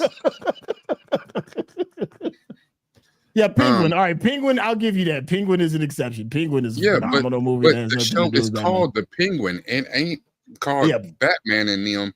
It's called Penguin. It's like it's like you call the show Penguin, and then Catwoman's all in it, and you're like, wait, what am I watching? The show is called Scott Pilgrim Takes Off. He's off. Yeah, and he literally took off. Yeah, he took a vacation. That's what it's called. Scott Pilgrim Takes Off. I'll sue him. Misleading me like that. You see my lawyer. All right, so looking back at the list. Yeah. There's a couple of movies we missed in here, so I'm gonna try to skip around. One of them that's not showing anymore, but it didn't get a lot of votes. I thought it would have got some more votes. I know you have never seen it, Centel. We're gonna do a reaction to it at some point. Is Adam Sandler's Grown Ups, which I actually think is super funny. I think Grown Ups, the second one is funny, but not in the same way. But the first one is funny. And again, I don't know if I would have understood it and got it and liked it as much if I saw it as a young man, but seeing it later as, these middle-aged dudes trying to damn near relive the glory life of some bullshit that they did in elementary school, it's kind of funny. I am curious to see it though. Yeah. I mean, because that cast, it's got all the potential in the world. Yeah, it's got, and they bring the funny. They bring the funny. Hot Tub Time Machine. I liked Hot Tub Time Machine. I'm not gonna lie. I laughed at that. Hot Tub Time Machine is funny. Scary Movie, and I do mean only the first one, the Wayans original one. Only the Wayans. The Wayans only made the first and the second one. And they just recently got the rights back, so they are making a Scary Movie 6 right now. So, and they said that they were bringing back. They're bringing back Little Regina. Hand. They're bringing back Regina King, not Regina King, Regina Hall. Yeah. Regina Hall. They're bringing back Anna Faris. So the people that made the first one and the second one funny, they're bringing them back. That's not my strong hand. Just go on, just reach my hand. Remember, he put that little hand in the mashed potatoes. They're like, nah, I don't want nothing no more. Like, I'm gonna be the bigger man and just walk away. Yo, in the opening sequence, man, when the priest was taking a shit, dog, with the flies and everything, and he found out he was taking a shit. There was so much funny in that movie. Do you know that movie? Chris Elliott, that's that dude's name. The white dude. That movie even inspired one of the greatest commercials ever? Remember they did that part with Scoop Jackson did that part dribbling the basketball in that movie, and that inspired. They basically took that part out of the movie and made that Nike commercial. Mm-hmm. It's one of the greatest Nike commercials they've ever done. Yeah, with the dribbling. Yeah, yeah. They got zero credit for but yeah, they basically just pulled that whole part out of the movie. Yeah, that movie is funny. It's funny to me. Another one on the scene, a banger. I don't know if he gets enough credit. Maybe it's because he walked away from acting. Jim Carrey, Me, Myself, and Irene is funny as hell. Funny. Oh man, Jim Carrey with a split for a while personality. that is madness right there. Yo, with a split personality. Remember, he gave himself a damn ass chin. And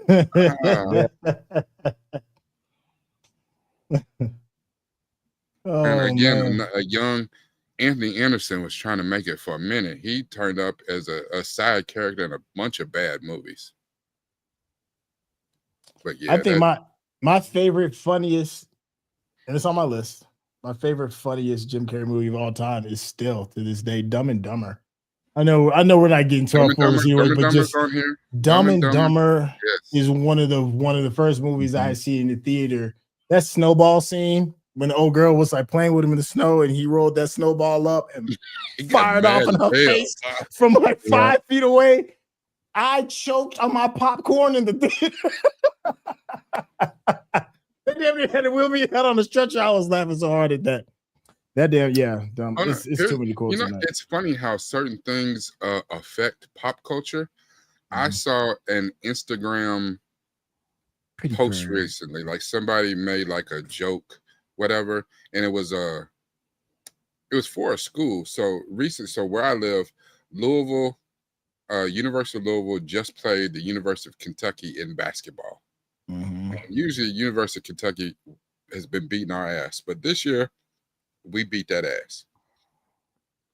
And they used that end part from Dumb and Dumber where it's like a tour bus coming down the street and some, like cheerleaders get off and they're like, yeah, we're going to do this thing. And, and we need some basketball players. And there's like 3 guys walking down the street in Kentucky gear. And they're like, yeah, we need some tall, handsome, really talented basketball players. And they said, well, if you drive about 80 miles down that way and you'll be in Louisville, you can find whatever you need. And it's like, God, those girls are really nice, aren't they? And I was like, that is a classic. That's Dumber and Dumber. It made me happy. It's like, it's funny to see. I know that like me and Centel, when we're doing reactions, we do it all the time. We quote everything. And it's funny. It's like, I can do it with Chuck sometimes. I do it with Centel all the time. I got a partner, Lonzo, I do it with, where we say these parts from movies, and they pick up right away. They know exactly what we're talking about. And Dumb and Dumber had so many quotables. I still use as a meme that Jeff Daniels' face when he is sitting on a toilet and finds out the toilet is broke.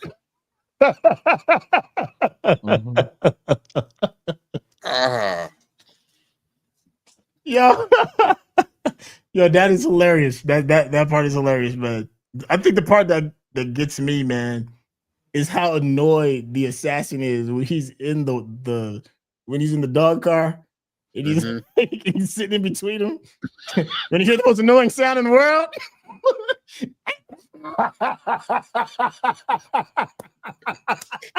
And they start singing the Mockingbird song.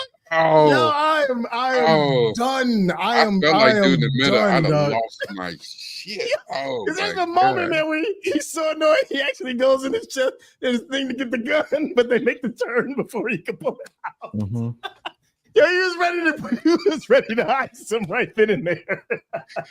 He was done, man. Oh man. That damn movie. Here's her name. Samsonite. He said, I like you like 1 in a billion. So you're saying there's a chance. Oh my God.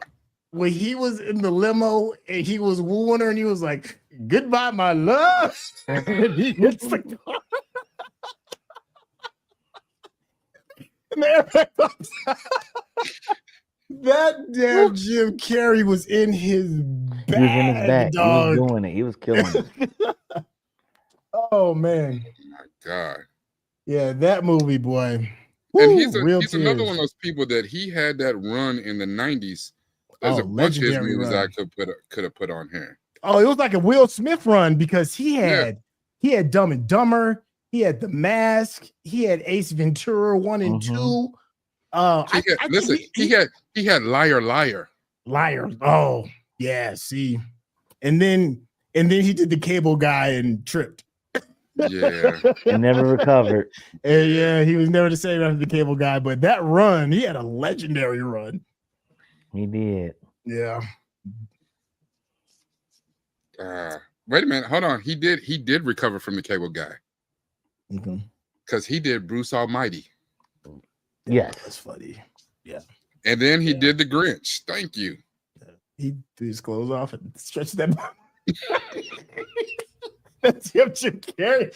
Jim Carrey. Who would have figured, man, that a white boy would have been one of the most successful people to come out of In Living Color, man? That would have never been on my bingo card back in the day. But you know, the thing I love about Jim Carrey too is he gives it up. He gives deference and he gives mad love to the Wayans family. Yes, he's like, he does. He said, because nobody else understood my comedy, nobody fooled with me, and they gave me a chance and loved on me. And he said, and I became a part of their family. He gives up every chance he can. He gives love to the Wayans family. Have you seen his dance number that he does with himself in the last Sonic? I think that's one of the last like classic Jim Carrey moments. I see it's hilarious. That was an old Jim Carrey. Yeah, that was old Jim Carrey.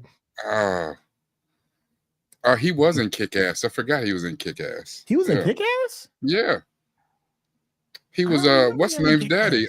Hit Girl's daddy. No, wait a minute. That was what's the name? Was in the first one. Nick Cage was her daddy in the first one. Nick Cage was her daddy.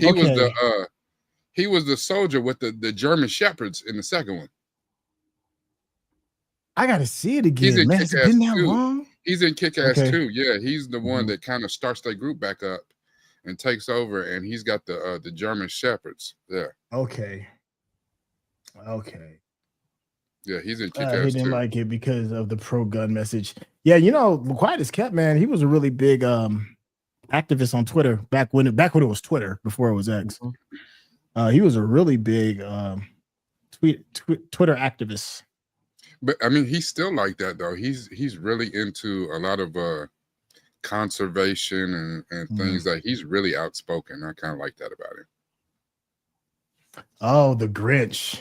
Yeah, he was really good in the Grinch too. The Grinch is classic. Yeah. Now that's a classic. It's one of my most favorite Christmas time holiday movies. He is to the Grinch what Heath Ledger is to the Joker. Yeah. Like nobody will ever be a better Grinch than Jim Carrey. Like there's because they did an animated one a couple years ago. I can't even watch it. Yeah, my kids want to watch it and they put it on. I walked out the room, did something else. I was like, yeah, no, I'm good. Yeah. Now you see on here, you were just talking about Austin Powers. That you watched it with Marissa and she was not feeling it. She was not feeling it at all. I just got the point. I was like, should I turn this off? I don't want to offend you anymore. Because I'm over here watching Austin Powers with her. She looking at it. She giving you the side eye like, you think this shit is funny? You think this is funny? Yeah. It was not who I thought you was. I was like, this is great. And Mustafa fell in the damn pit and he was caught on fire. And he was like, wait, I'm still alive. I'm just badly burned. You know what? That's a good question because I didn't put it on this list, and maybe it's because it's animated. Ooh. But Shrek. Because really, you know what I'm saying? Again, when we're talking about AKA Eddie's comeback. Some of the people like how you were talking about Mark Hamill earlier. Yeah. Like, you know, some of his greatest roles were his voice acting, and Mike Myers' greatest role, you know what I'm saying? Probably even more. I would say even more than Austin Powers would be Shrek. Hell, one of Eddie Murphy's greatest roles is Donkey. I would say that. I don't know. Interesting. I didn't even think of it. And I don't know. Maybe it's just because it's animated. I don't know. That was his comeback. Was he better? Was Eddie better as Donkey in his comeback tour, or the Nutty Professor, which got 36% of our? I'm looking at this. Nutty Professor. I think it's just because Nutty Professor is, you know, kind of PG-13 or whatever, you know what I'm saying? Like some of the shit with Buddy Love is not, you know, really kid movie. But Shrek, everybody can watch Shrek. And that's the thing about when you do them PG type movies, kid friendly movies, they're gonna outdo everything on the list because it's for everybody, and especially if it's funny like Shrek was. Yeah.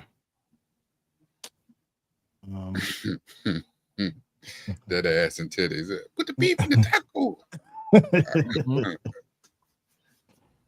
Oh, we got a bunch of shout outs to some more Jim Carrey. We got some Lemony Snicket up in here. Yeah, Lemony Snicket. He was good. Lemony Snicket. Indeed, disrespect the Cat in the Hat. I don't know. Cat in the Hat was terrible. Yeah, I'm kind of with you on that one, man. I was like, oh. I felt bad for Mike Myers. I was like, oh, bro. Yeah. Bro. I mean, but here's the thing, though. Mike Myers, even though I loved Austin Powers, the first one, the second one was like, okay, with Heather Graham. And then I actually liked Goldmember with Beyonce. I did. You know, I thought it was. I mean, it wasn't the first one. Who did characters better, Mike Myers or Eddie Murphy? You got Eddie Fat Murphy. Bastard. Murphy. Okay. Get in my belly. Yeah. I'm bigger than you. Yeah, that's Mike Myers' best character. Eddie Murphy had a whole bunch of characters sitting around the kitchen table. That was I mean, you just think about the Nutty Professor itself. I mean, that man played a whole family, and all of them were different. So then the Nutty Professor or Coming to America? Ooh, that's a tough one. I would say Coming to America. I'm still gonna say Nutty Professor. I'm still gonna say Nutty Professor. I say Coming to America because Coming to America, they were definitely different characters that weren't kin to each other. They all felt really different. The only reason Coming to America would win to me is because of one character. When he played the little Jewish man in the barbershop, and nobody knew that was Eddie, like you have to listen and be like, yeah, wait, is that Eddie? Exactly. You didn't even know that was him. Yeah, that was great. Wild. But I mean, as far as playing different characters, I mean, they were related to each other, so they look like each other, they sound like each other. But playing different characters, because I'm trying to tell you, the way he played the grandmother in the Nutty Professor takes the cake for me. You're gonna walk over, but you're gonna limp back. Come on, Cletus. Come on, Cletus. Come on. And when she got to talking nasty, oh my God, that was so funny. And her little boyfriend, man. That shit was hilarious. That damn Arsenio Hall damn near stole the thunder from Coming to America when he played that damn the guy that was introducing sexual chocolate. Yep. That dude was funny as hell too. And then of course obviously sexual chocolate. It's Randy Watson. Mr. Randy Watson. Y'all looking so lovely today. Give yourselves a round of hand. Yes, give yourselves a round of applause. You're looking so lovely. God damn Eddie, man. So good. The children are the future. Hey, and listen, the Nutty Professor too. That damn scene between yes. Not only the Reggie, Nutty Professor, it was Reggie and yes. But when he came back and as Buddy Love and gave it to Dave Chappelle's ass, that shit was hilarious. He's like, I heard of dreadlocks, but not shitlocks. Yeah. Oh man. He said, oh, now you did it. Now Reggie gotta talk about you for a little bit. He had them teeth too. Oh man, what's crazy is for the most part, Dave Chappelle was like nobody even knew who he was at that time. That was like a damn near breakout role for him. Yeah, and he said, I think I've heard Dave Chappelle say that was a breakout for him. He didn't have but a few minutes of screen time. Yeah. He did so well in the first time when he told him to just go in and roast Sherman Klump's ass. He did so well that they put him back in and gave him more screen time when Buddy Love came back and got him. and like I said, it's on here later up the list. But one of my favorite, again, a stoner movie, the damn Half Baked. Half Baked. Oh, that's the greatest stoner movie of all time for me. It is. It's goated. Yeah. It's goated. When he went to the little lab and saw all the different weeds, and he was convulsing. He said, "Oh, wait. It's time for here."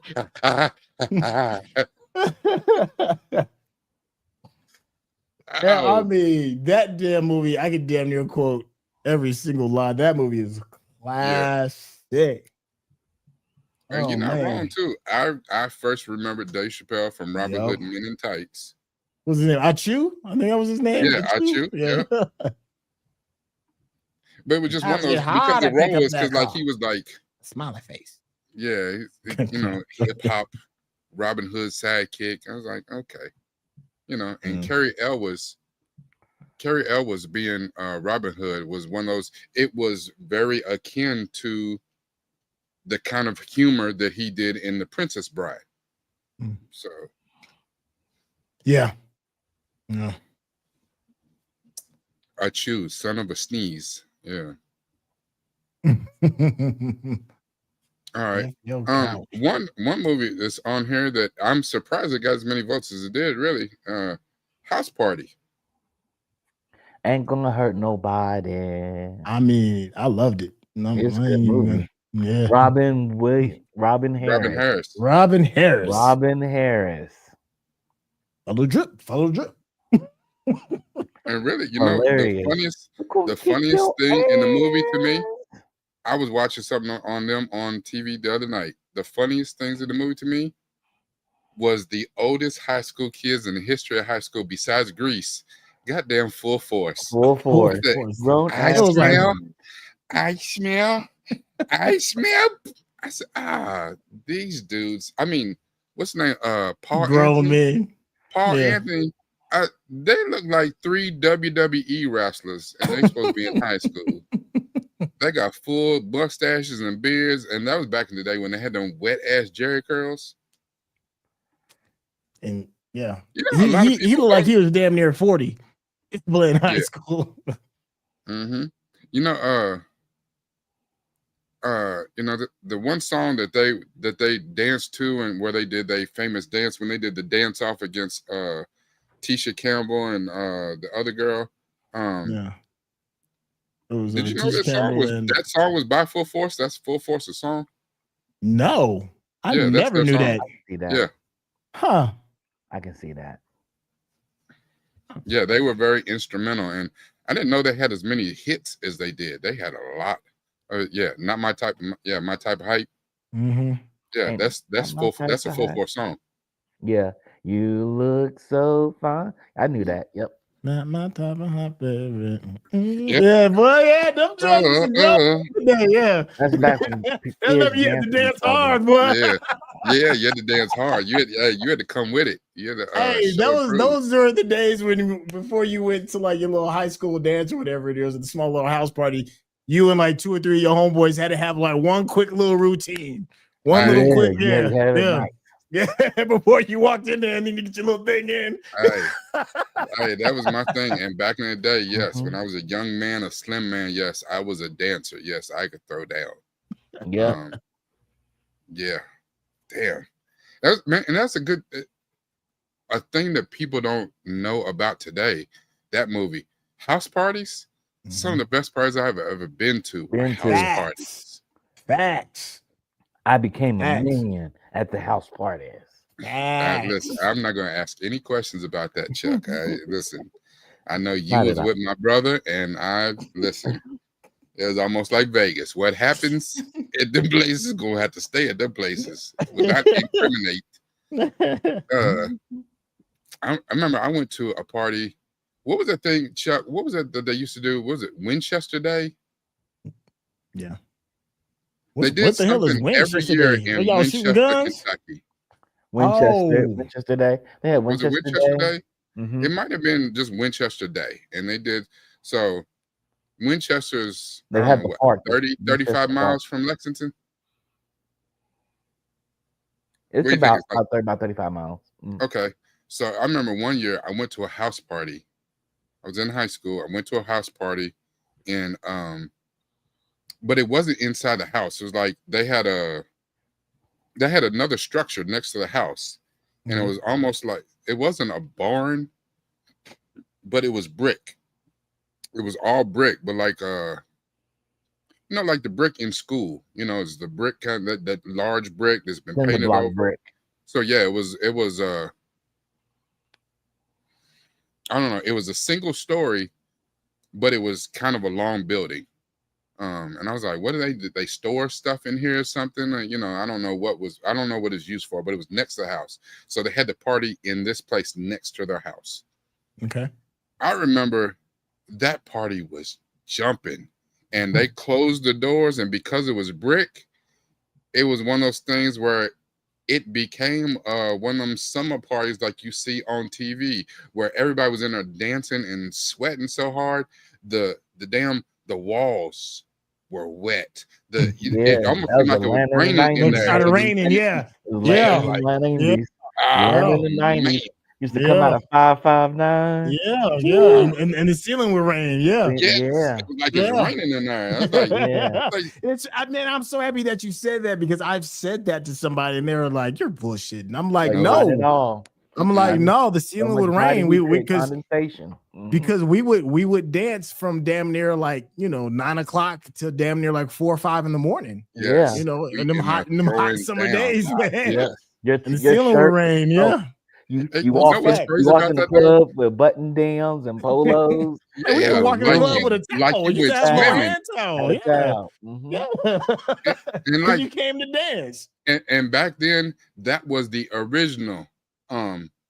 And it might have been where he got the inspiration from the song, Nelly's "It's Getting Hot in Here." Yeah. So take off all your clothes. That's what it was like for real. So hot. We had no problem. Like you came right up out of your shirt, had the tank top on under. You just Nah, man, you dressed to dance. You ain't dressed to stunt around your head. Back in the days where people actually dance with each other and then hang on the wall and just take selfies and It's back when couches. We used to have thinking about that party makes me tired right now. We used to have wind pants. We used to call them beaters at the time. Wind pants, some beaters. Yeah. A towel. If you was really getting in, you had the wristbands to get your eyebrow right. Yeah, man. We used to dance. Yeah. You didn't come out of the club smelling like sausage. And what you everybody was funky coming out the club. Everybody was coming out. Yeah, it was the only party that I went to. It was the only party I went to in a year where I dressed like you thought I was about to go play ball. No, go to the party. No. I got on these nice shorts because it's the same equivalent. It's the equivalent of having on gray sweatpants. Listen, I know what's happening. It's about to go down. Oh man, yeah, house party, man. I don't know.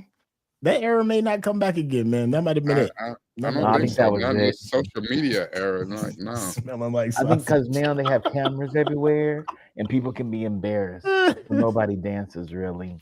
You know what? I think you're on something with that. Somebody in that party is not doing anything but filming it. Yeah, they put it all on media. They on live. They taking clips and stuff and putting on and making fun of them. There's enough videos of people getting made fun of dancing, and it's like, don't make fun of people dancing, let them dance. It's just a self-expression. Yeah, and let's not exclude demon time, because right when it was time to get ready to close out. Boy. Listen, you don't want no cameras around.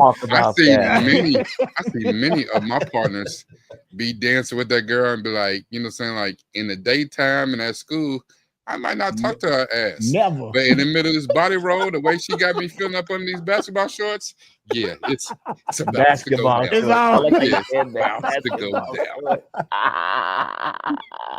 There's a reason why we chose basketball shorts. Yeah. Yes. Thanks. Yo, that is funny. Oh Lord. Just up over here. Do we get some Mel Brooks love? Yeah. Yes. Yeah. We got some Mel Brooks love. We talked about Blazing Saddles, Spaceballs. We talked about how unfortunately I left Spaceballs off the list like a dummy.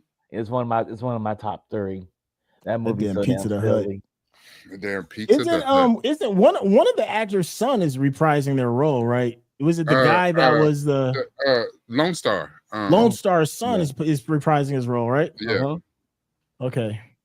Is John Candy? Does he have any family that's reprising the role? I don't know. Barf. I think his name was Barf. Ain't it his son? Is it his son that's reprising his role? I think it's his son reprising his role, and I think Bill, what's his name? Jeff Daniels, his son is in the movie as the star because Jeff Daniels has gotten older. Yeah. So his son is him and old girls, the princess that he married. That's their son in this movie. I think it's something like that. I can't wait to see Keke Palmer. She plays Destiny. I mean, it's Kiki, so we'll show up. I like Kiki. Kiki a hot mess, man. I love her. I love her. She's just all over the place, man. I love Kiki.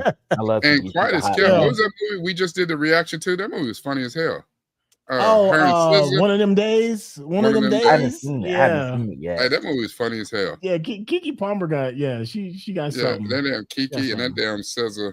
And they doing a sequel to that movie. They got approved. Really? I heard they're getting sued too because apparently they stole the allegedly. The script was stolen. So we'll see how that pans out. Yeah, and that Bill is Pullman, correct. That's his name. Bill Pullman's son Bill was Pullman. Century. His son was Century and the son of Lewis Pullman. Right. Yeah, he was Century. He was Bob. He was also Bob in Top Gun Maverick. I thought that was Glenn Powell. No, you're right. You're right. That was Glenn Powell was somebody else, but he was. He was Bob. He was Bob in Thunderbolts and in Top Gun Maverick. Forgot about Old School. No, we talked about Old School. Yeah, Old School's on this list. Old School's on there. We briefly mentioned Young Frankenstein when we were talking about. And we were talking about Mel Brooks. Yeah, the Mel Brooks. That's another one that I've never seen from front to back. I've never seen Young Frankenstein. I've never seen it from front to back either. Yeah. I just know it's hard to find that damn movie. Okay, is it streaming on Amazon? Here's the thing though. Again, we're talking about generational things. Like I rocks with Mel Brooks. Some of the stuff I've seen, some of it I haven't seen, like Young Frankenstein. But it's just one of those things like it just missed you. Yeah. Well, yeah, and like we're talking about, people of a certain generation. There's certain generations. We're lucky that we've seen a lot of things, or that we don't mind going back in the vault and reaching back and seeing certain things. Blazing Saddles was before my time, but I heard about it. I was like, okay, I want to see it. I want to check it out. So, some people don't go back and check out things that were before them. Yeah, when I was a kid, if it didn't come on TBS or that old channel USA back in the day, I probably missed it. So there's a lot of that stuff that came out around that time because I was too young to. Obviously, I was too young to see it in the theater. So if it wasn't on them channels, I missed it. There's so many movies that I have not seen in their original theatrical format. I've only seen them in the 4x3 TV format because at that time, there weren't widescreen TVs at the time. So there were no widescreen TVs. That's true. So there's a lot of stuff that I've never seen in their theatrical format. Yeah, I feel like I used to live in a video store, so that's where I saw most of my movies. I've never heard me screen. And y'all have heard me talk about how my father bootlegged and taped everything that was in the store. Yeah. So that's all we did was watch movies at home. So that's probably why I've seen so many things. I'm surprised all those John Hughes films and stuff like that, and License to Drive and all those 80s films. I never saw none of those in there. I only saw them on the TV format. So, which is funny though, because like if you saw the actual form of them, with no commercials where they didn't cut nothing out, it seemed like a new movie to you. You're like, wait a minute, I don't remember this. They cut it out for TV. Yeah, I've seen Ferris Bueller like at least 10 to 20 times, but I've never seen a theatrical cut of it ever. I've only seen it 4x3. Yeah, I've never seen a theatrical cut. I saw it here in LA. They had it at one of the Grindhouse theaters, and I went to go see it. Quiet as Kept. That actually Ferris Bueller's a comedy, and I loved that movie. Yep. That movie It is is absolutely It is hilarious. comedy. It's comedy, and Matthew Yeah. Broderick was outstanding in it. Yeah. And I love the fact that Ferris Bueller still holds up. It still holds comedic and pop culture weight. Do you know that when Lewis Hamilton left Mercedes and joined Ferrari, he did an homage to Ferrari by driving the classic Ferrari in Ferris Bueller as his kind of debut thing for Ferrari. And I was like, that awesome. shit is great. Yeah. Yeah. I heard the script that they pitched for Ferris Bueller 2 is supposed to be about his son. Ferris Bueller ends up losing his thing because he ends up, he had to get a job and he works at a desk and the light, the light left, right? But his son has it. And it's Ferris Bueller's Day Off. His son kidnaps him. Kidnaps Ferris and then then reminds him, so he can get his mojo back. But I don't know if the script ever got fully greenlit. But I remember they was pitching it. Okay, they should pitch it into the garbage. You would want to see that? Is that one of those that should be left alone? Leave it alone. Okay. The best thing about Ferris Bueller was that Ferris was invincible. He was that young buck, that young bull that was like, I just do what I do. Yeah. But that's not even believable though. Yeah. So if he's like that out of touch, I may have been, coming up high school, young college. I was him. There is nothing on video, documented records couldn't prove that to my children right now. There's no way that Ferris Bueller's son would be like, Dad, I'm gonna help you get your mojo back. They don't give a shit. They be like, listen, boomer. You know what I'm saying? Out of my way, boomer. Listen, when Cannon would come over to Chuck's house, that's funny could as be hell. on the phone and we could be regaling stories of the magnificence of that man named Chuck. And Chuck, I've done some stuff. Chuck is so many leagues above me on some of the bullshit that he's done. And be like, wait, what? Cannon would be like, are you talking about this dude? Nah, hell no. This dude's still L7. This dude, nah, he ain't cool. Yeah. And we like, dude, you have no idea who the hell you talking to. Like, yeah. Whatever, boomer. Whatever, boomer. You don't live like me. Yeah.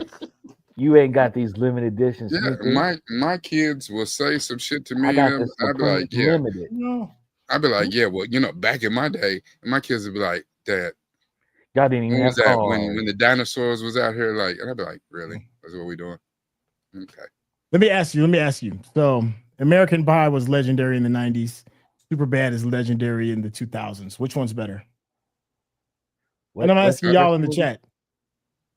So I see American Pie up there with like 27%. And then it reminded me of Superbad, which was kind of like, it's another coming of age comedy. Mm-hmm. Which one is better? American Pie or Superbad? You think American Pie was better, Chuck?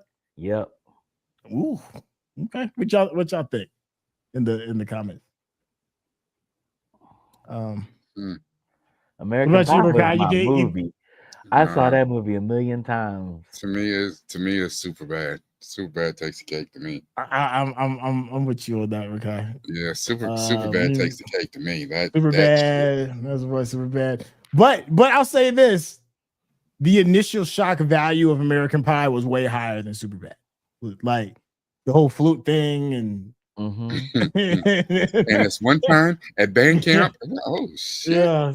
First break and doinking the. I bet that movie had more people trying to join bands across American high schools. We got a couple of American Pie people. Look at this. Let me tell you why American Pie was that for me all day.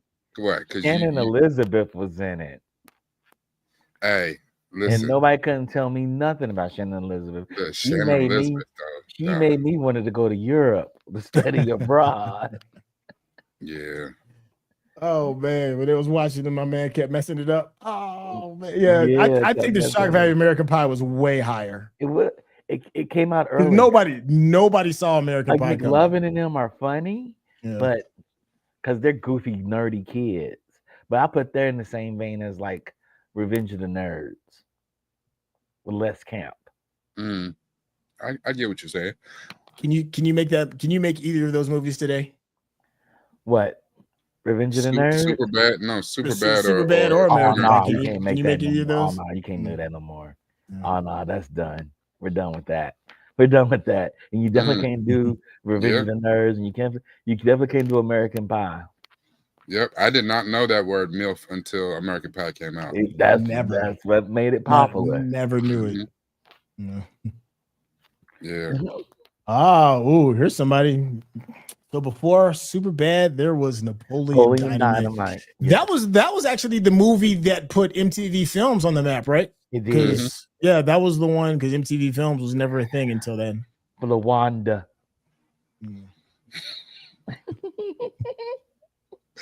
That movie had so much shit. That damn Uncle Rico, he's out there just tossing steaks. So good. He's out there throwing away steaks like y'all eat like that? Like y'all just steak for breakfast, steak for lunch. Steaks. Have you seen the things that say that that Patrick Mahomes is secretly Uncle Rico's kid because he plays football just like him? You think I could throw this football over that mountain? Yeah. Oh, so silly. And really, the greatest part in Napoleon Dynamite is when he does the damn to Virtual Insanity by Jamiroquai. That is my shit. That's my shit. I didn't think anybody knew about Jamiroquai but me. And that dude disappeared. The guy that played John Heder. Yeah, because like it was a religious thing, right? Like it went against his religious beliefs. Yeah, he did a couple other movies, but where he wasn't really Napoleon Dynamite, but he 100% was typecast. Yeah, and then isn't he like Mormon or something? I think you're right. I think he's I thought he was like Mormon or something, and then he couldn't do it because it went against like the roles he was being offered went against a lot of his like religious beliefs or something. Yeah, because he was typecast. That's right. He did Blades of Glory and then disappeared. And Blades of Glory was funny. I said Blades of Glory. I told you Blades of Glory. Yeah. He did that movie with Billy Bob. What movie is that? Yeah, he did. He did do some movie with where. That's interesting. Oh, here's interesting. The actor that played Uncle Rico was actually a vegetarian in the scene where he actually takes a bite from a steak. You can see him slowly remove it from his mouth. That's funny. I never knew that. Jay Darby's out here trolling now, or maybe not. Joe Dirt. There is that one moment in Joe Dirt. I only remember the one thing, man, is when he's carrying that big blue ball behind him everywhere because he thinks it's lucky or something. He thinks it was like an asteroid that fell off from the sky. And that dude explains that it was I forgot what it was. It was a thing where the airplanes get all the blue fluid from the toilets and ejected out the back of the plane. And then damn Joe Dirt was like, "Hey man, I was eating off of that." That joint get me every single time, dude. I'll be having tears in my eyes, man. Y'all know what movies we've got? I think I've seen Joe Dirt, but I don't remember it. I am not a David Spade fan. Never have been. I tell you, go ahead, Joe. What are you about to say? You know, a movie we left off the list that we should have put on the list. What? And you're gonna smack yourself in the forehead for this one. Hollywood Shuffle. I've never seen it. What? I know. He's never seen it. We've been saving that reaction. What? For the right time. I've never seen it. He's never seen it. Yeah. Oh my God. I used to rent that movie religiously too. And reenacted in my house. I used to watch the shit out of that movie. That movie was so silly. Yes. or I'm gonna get Black you, sucker. acting school. I'm gonna get you, sucker. I'm gonna get you, sucker. That's a class. That's just a black classic. Yeah. Camp. We used to nail camp. I remember movies that were campy were really good at being camp. Then they're just kind of mean. Yeah. And one of y'all step on my bunion. Yo,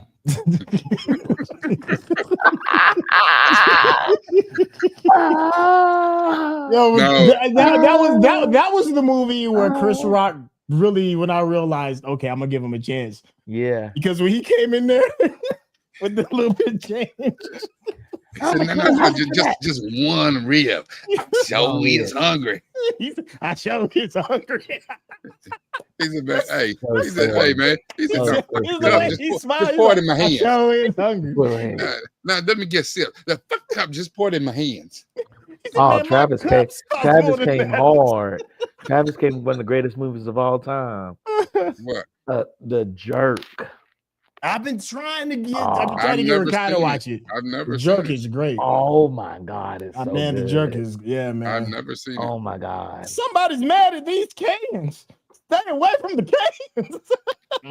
I'll get you, gas pumper. The Jerk is great, man. It's about this white dude that's trying to.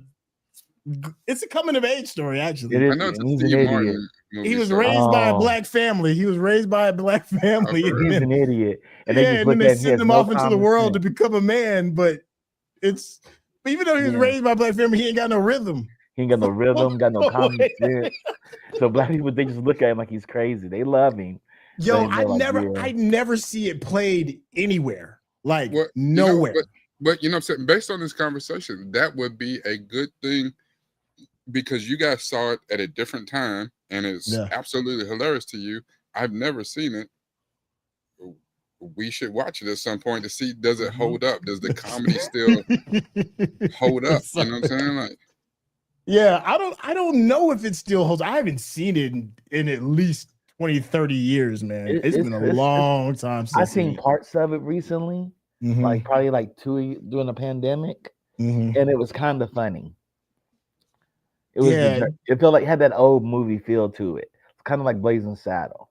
Yeah. Well, I think watching Hollywood Shuffle is going to kind of be like that because there's some parts in that. There's some parts in that that's going to be funny, and there's going to be some parts in that that are cringe because they're like, damn near they're so stereotypical that they're and they're not really nuanced that they're gonna be like, no, there ain't no nuance back then. Yeah. There's no nuance didn't exist back then. You know one that's not on here that I loved, man, and it probably would make my top 10. It's not a lot of people seen it, man, but if y'all seen Kingpin, about the story of Bill Murray, Bill Murray and is it Randy Quaid? What is Woody Harrelson, Randy Quaid, and Bill Murray? Bill Murray, yeah. When he did that damn commercial about taking care of being a big brother or whatever.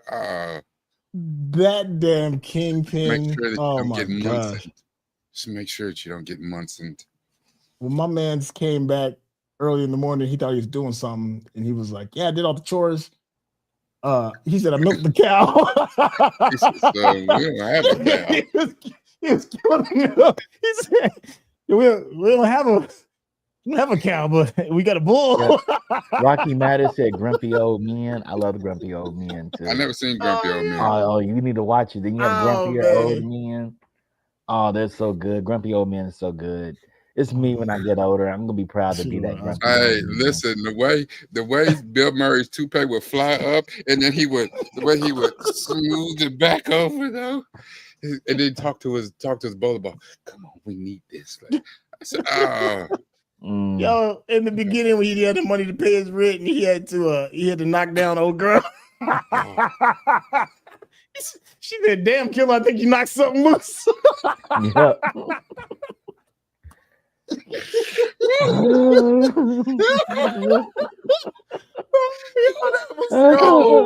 That joint, man. Oh my God.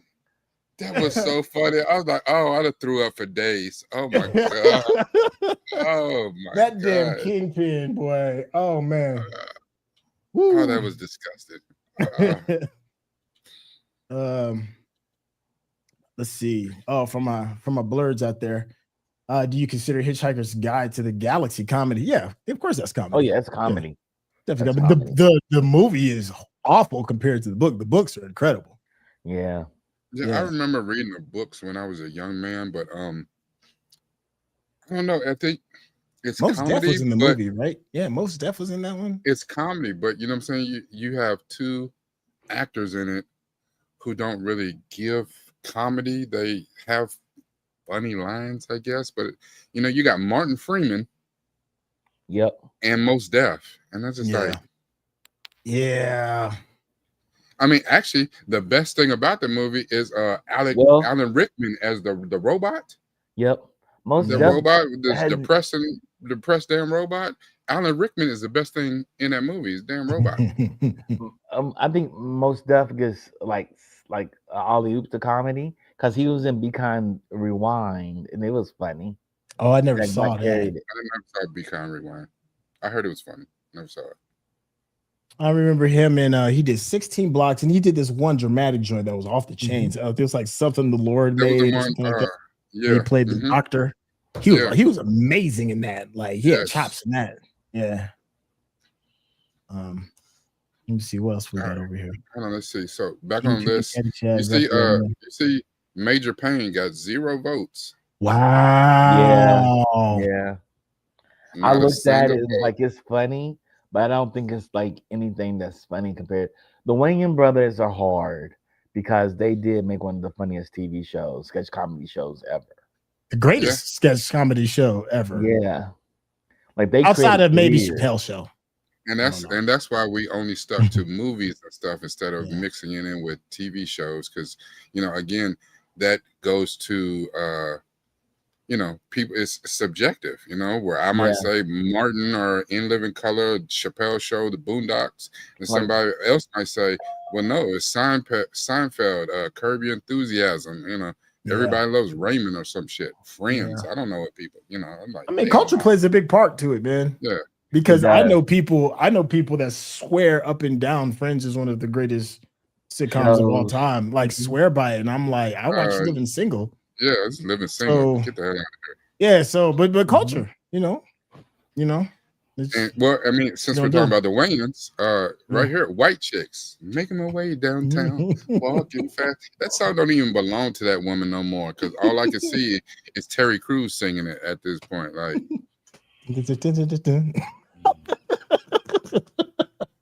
and that movie was really funny. I don't know if what I'm saying, especially in the Black community, people have a problem when, comedically, when we dress up, what I'm saying, in females' clothes or whatever. But that movie is hilarious. It is hilarious. Man, it is.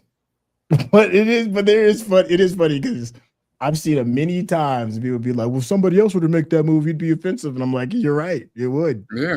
But this is just one of those movies where you just got to be like, yeah, we can do that, and you shouldn't. Yeah, because it's just like one of those things. Like, wow, I wouldn't recommend anybody else doing that. Yeah, like, I don't know if you can get away with it. What was the one? Even though he's one of my favorite comedians, Martin Lawrence. What did he do? Big Mama's House. Big Mama's House. Yeah, he did. There was a part 2 to that too, if I remember. I think there's like 3 of them. Yeah. I think there's like 3 of those. I don't know. I just remember the first one. And Nia Long. Yes, Lord. Yep. Oh man, they made more money.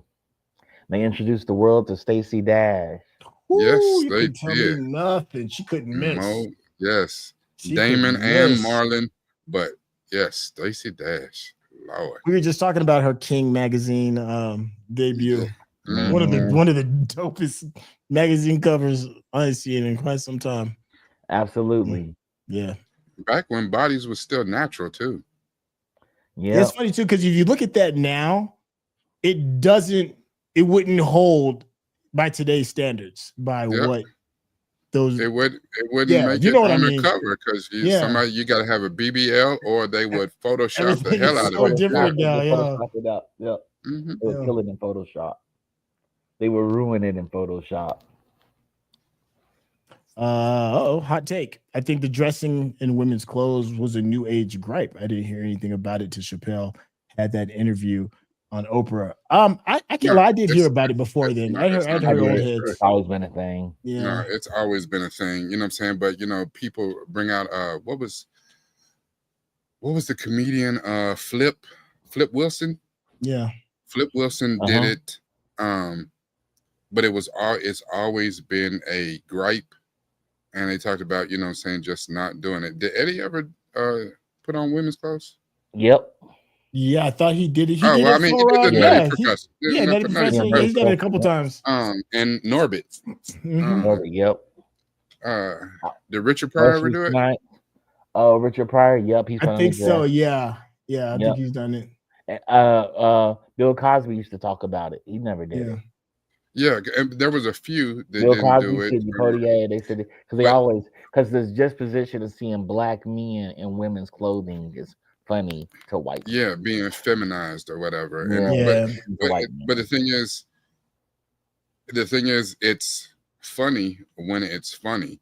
But when a white comedian does it and a black comedian does it, it means two different things. Yeah. And that was the point of that argument. Like usually, and then when a white comedian does it in a movie or something, there's a purpose to it.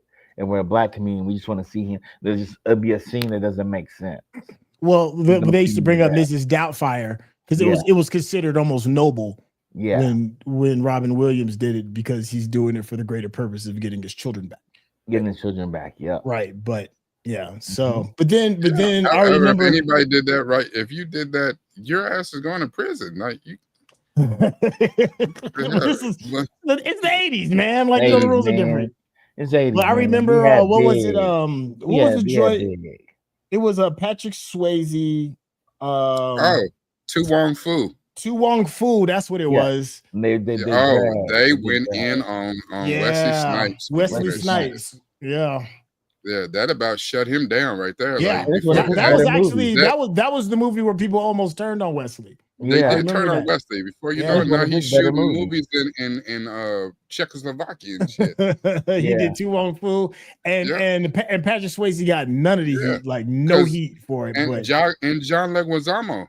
John Leguizamo. Yeah. But John Leguizamo, he's done. I think he's dressed in drag a few times. He was the young Cuban one.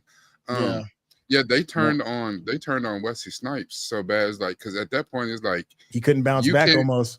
No, because you can't tell us you passenger 57 no damn more. We not trying to hear that shit. Yeah. Yeah, Dustin Hoffman and Tootsie. Yeah, nobody had any problems with it. Nope. But it's a different thing. Culturally, it's a different. It means something different. Thing. Yeah. Jamie Foxx did it and survived with no problems. Like, but also because he made a full caricature out of it with what was not Shanae, but Wanda. Yeah, but that's the thing. It's not that he didn't go unscathed by it either. He heard the same as Martin did with Shanae, but they were at the top of their game. They were at a bag and doing it in a way that it wasn't really hurting their career. Yeah, I mean, because Martin became a producer, and then Jamie's talent was just so high. He was like, you can't really put you can't put Jamie Foxx in any box. Jamie Foxx is, and he started doing diddy parties. Yeah. Here, let's run through these last few that are on the list that didn't make the top 10. Let's just jump into the top 10. So on here, we had we just got through talking about white chicks. Don't be a menace. So don't be a menace. Or drink your juice in the hood. Another Wayans thing, and and I guess a parody of all of the hood movies or whatever. I mean, I thought it was funny. Message. I'm surprised Caddyshack was that low. But again, we're talking about, it depends on who's seen because it's an older movie. Caddyshack is what, early 80s? Yeah. Man, Caddyshack was like a super classic for a lot of people. Yeah, man. Look at the Big Lebowski. Big Lebowski, a comedy classic, and same as Caddyshack. What's Big Lebowski is what, early 90s? Mm-hmm. Same thing. So we have American Pie on there. We talked about American Pie. I put Girls Trip on there, which I thought was funny. I just wanted to include some black women, but I thought it was funny. But I think Girls Trip was kind of a lightning in a bottle kind of funny. Mm-hmm. I don't think there's talks about them getting, Queen Latifah and Jada Pinkett and all them back together to do a second one, and I don't think it's gonna hit. I think that it was just a perfect storm, that it was funny, it was at the right time, the right symptoms and it was funny then. I don't think it's gonna be. And the white version of that movie failed. Yeah, that's Bridesmaids. Even though it didn't fail, it didn't fail. It didn't do the same. Yeah, I don't think it did the same numbers. And I just think it's because the actresses that they had in Bridesmaids, while they are funny comedic actresses, it just didn't hit the same. See, that might not be right. Let me look. What is it? Bridesmaids. I think Bridesmaids made a ton of money. Actually, now that I'm thinking about it. I think it. I thought it did, but I thought Bridesmaids was funny as hell. You looking it up? That joint got 322,000 votes on IMDb. People love Bridesmaids. My God. What did it do box office wise? It had a $32 million budget and it grossed 169 million. No, actually, gross worldwide was 324 million. Holy shit! So 10 times its budget. It did very well. Yeah. And Girls Trip, I know didn't do that shit. No, Girls Trip didn't do those numbers. I could tell you that off top. There's no way Girls Trip did that. You know why Girls Trip hit too?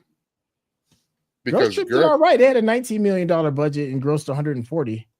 Girls Trip too. They took a cultural phenomenon, put it in the movie, and filmed it during that phenomenon, they filmed it during Essence Fest in New Orleans. Yep. Mm-hmm. Oh, they actually filmed it during the festival? Yes. Mm-hmm. Oh, they filmed it like one year. They filmed it during Essence Fest, and then it came out again the next year. And all the people who go to Essence Fest, again, building up New Orleans, because New Orleans was still recovering from Katrina. That's one of the reasons why Girls Trip hit. Okay. Oh yeah, there's a big difference between the numbers between Girls Trip and Bridesmaids. Yeah, they're not even in the same category. But to be honest, the same thing is like, it's like comparing Friends to Living Single. Doesn't mean that Friends is better, but it was better received. That's a fact. It's better received. Doesn't mean it's better. History of the World Part 1, which I find hilarious. 0 votes. Including me, just because I can only vote for 10, and that wasn't one of them that was gonna get it. Young Frankenstein on here we talked about. The Naked Gun, the original, not the one just came out with Liam Neeson. Yeah, the original Naked Gun was hilarious. The Big Lebowski, 0 votes. Wow, that's almost sacrilegious. Now you know what's crazy? The Big Lebowski, 0 votes. Borat at least got a vote. Yep. I don't know how many, but it got it. Borat. That's wild. And I put that on here because, like you said, there's different kinds of comedy. I watched Borat and I was like, okay, it's funny, but to me, funny in the same way like Jackass is funny. It's like it's the shock value, right? Yeah, I don't know if you could pay me to watch that shit again. Like I was like, okay, I did it once. I don't know. Sacha Baron Cohen is just one of them type of people. He's like Johnny Knoxville to me. It's like, nah, I'm good on him. Seeing him in shit. The best thing I've seen him in was seeing him in Ironheart. You didn't like any of the Ali G movies? Nah, I ain't like none of that shit. I can't lie. I used to watch a little bit of Ali G on HBO back in the day. I just seen some culture vulture type of. I ain't watching none of that shit. Movies I find hilarious is the South Park dudes. So Team America, World Police, and South Park, Bigger, Longer, and Uncut, to me are absolutely hilarious. Like I don't remember if I put one of them in one of my top 10, but these two movies are absolutely hilarious. I like Trey and them too, but they didn't make it. And I think when I was doing my list, I was going through the ones that I remember like right now vividly, where I can quote damn near all the shit in it, and it made my side hurt. I laughed so damn much. I think Trading Places, that Eddie Murphy and Dan Aykroyd, that to me that is a classic. Maybe one of his funniest damn movies, one of his best. And I know it's not really regarded like that, but yeah, I think they hit all cylinders on that. I think that was the one that kind of really set him up for all the other stuff he did. So we're gonna skip over that one. We talked at length about Dumb and Dumber. We talked about The Naked Gun, but the other one, Airplane. I love the Airplane, and it still holds. Airplane still holds up. Airplane still holds up because I want to say it's like number 1 on IMDb. No, it's number 2 on IMDb's list. Like Airplane, damn, Kareem Abdul-Jabbar was one of the pilots, and that little boy came over and visited the cockpit and was giving him shit about his basketball game. My dad says you're lazy. What's something? He was like, "Yeah, you don't get put up no effort or whatever it was." He was calling him out. Nah, when old girl was shaking or whatever in the seat, and they had to line down the aisle to people to come and give it a beats, like they had wrenches. And it's so good. So good. Oh, I forgot. I watched something about that part where they had the 2 black dudes and the old white lady talk jive. Yeah. That I shit speak was jive. hilarious. Yeah, I speak jive. No, the good ones with they had the little boy give the coffee to the little white girl, and he's like, "How you like your coffee?" She's like, "Black like my men." That scene is hilarious. Somebody's been listening to their mother. He's like, "Join me," and he's like, "So how do you like your coffee?" She's like, "Black like my man." I died. That was 1980. That was a bar right there in 1980. It was. So in here we have The Hangover, and I think we talked a little bit about The Hangover. You didn't like The Hangover? Was that you that said you didn't like The Hangover? No, I liked The Hangover. Okay. I thought the first movie was great. The 2 sequels they did, Hangover 2 and 3, not so much. I don't even remember 3. I don't remember. I don't remember 3 because that's the Mike Tyson one, or the Mike Tyson tattoo. Yes. 3 is the Mike Tyson one? 3 is the Mike Tyson maybe I one. do remember it then. And in 3, is 3 the one where they're in the Philippines somewhere? Thailand. Yeah, I think they're like in Thailand. Yeah, Thailand. that one, because what's the name is the one that kills it? Kim Jong. He is out of his damn mind. He is. Speaking of out of your damn mind, Rocky Matters said, "Can't make a list without Jumping Jack Flash." That's true. Yes, you can. Yes, you can. But you didn't like Jumping Jack Flash? I mean, I don't know if it's a top 100. Yeah. No, it'll be in the top 1,000. That's Whoopi, right? Top 1,000. That's like every comedy movie. Whoopi, Jumping Jack Flash. I mean, and I appreciate that, Rocky Matters. Thank you. Whoopi was in her bag then. You know, she made Jumping Jack Flash and Eddie. But then she, she had to get into Ghost to get right. And now if you said in trouble, got her an Oscar. If you said Sister Act 2, now you saying something. But nah, Jumping Jack Flash. Was she good in Sister Act, or was it the supporting cast? It was everything. It was just a well-done movie. I thought she was good in Sister Act, the first one, but I thought Sister Act 2, the supporting cast, made it goated. Yeah, I'm with you. With Jumping Jack Flash, no, but Sister Act, I'm with you. Yeah. I don't know. Sister Act was a proper mix of everything. All right, so then we have Blazing Saddles. So surprisingly low. Yeah, you know what I'm saying, for one that's but at least they got a vote. Hell, Big Lebowski got 0 votes, and I thought that would have probably scored more than Blazing Saddles. So, and I thought out of all the ones out there, I think Blazing Saddles had like the biggest impact. We have Monty Python's The Holy Grail. Like I said, just because of when it came out, I've never seen it.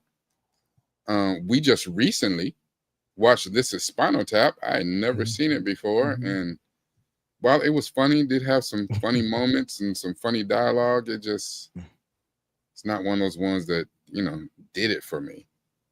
The damn Tropic Thunder. We're going to talk at length about that. Yeah.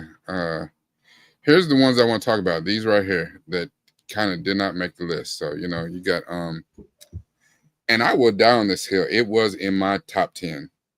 That damn, The Other Guys. Yeah. I voted for it too, man, so don't feel bad. I had no idea. I had no idea about the other guys until we saw it. The other guys is one of the funniest damn movies. Damn it. I'm a peacock. You gotta let me fly. Did he just call himself a peacock? See, you know, Gator, he just needs some walk around money. He just needs some walk around money. Yes. Gator ain't no bitch. Yeah. Ain't never ever.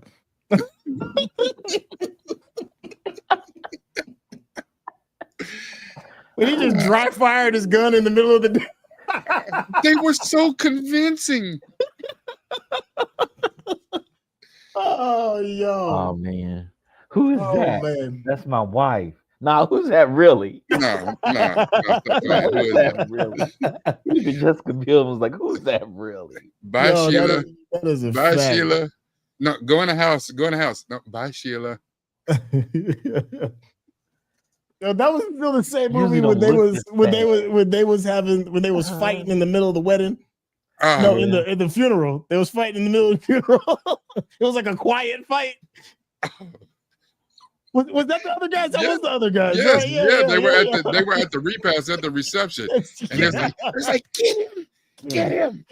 Kick his ass. I'll rock your shit. So you were a pimp. No, I was just a friend. He said, no, you were a pimp. He said, are you even listening to the story? He said they took your gun away. He said, we're going to replace this wooden gun. He said, but they put a nice varnish on it. I said, yeah, that's really nice. That's hilarious. You don't play no shit. Never been playing. Never been playing no shit. Ain't never been playing no shit. Ain't never. He said, what was that Meg Ryan movie where she had poison ivy up her ass? She's like, oh yeah, what she say? You got mail. She said she didn't have poison ivy. Oh yeah, she did. Yeah, way up there. That's so crazy. Oh man. So yeah, the other guys to me is top notch. Half Baked. We talked about Half Baked, the classic Stoners movie. Dave Chappelle. Like them other guys is in the movie. I don't even remember them names. Jim Brewer, a couple other comedians. My dude is the dude that played what's his name? Conan. His little crazy Cuban B. Cuban B. He said right after I kill your little Mexican friend. Cuban B.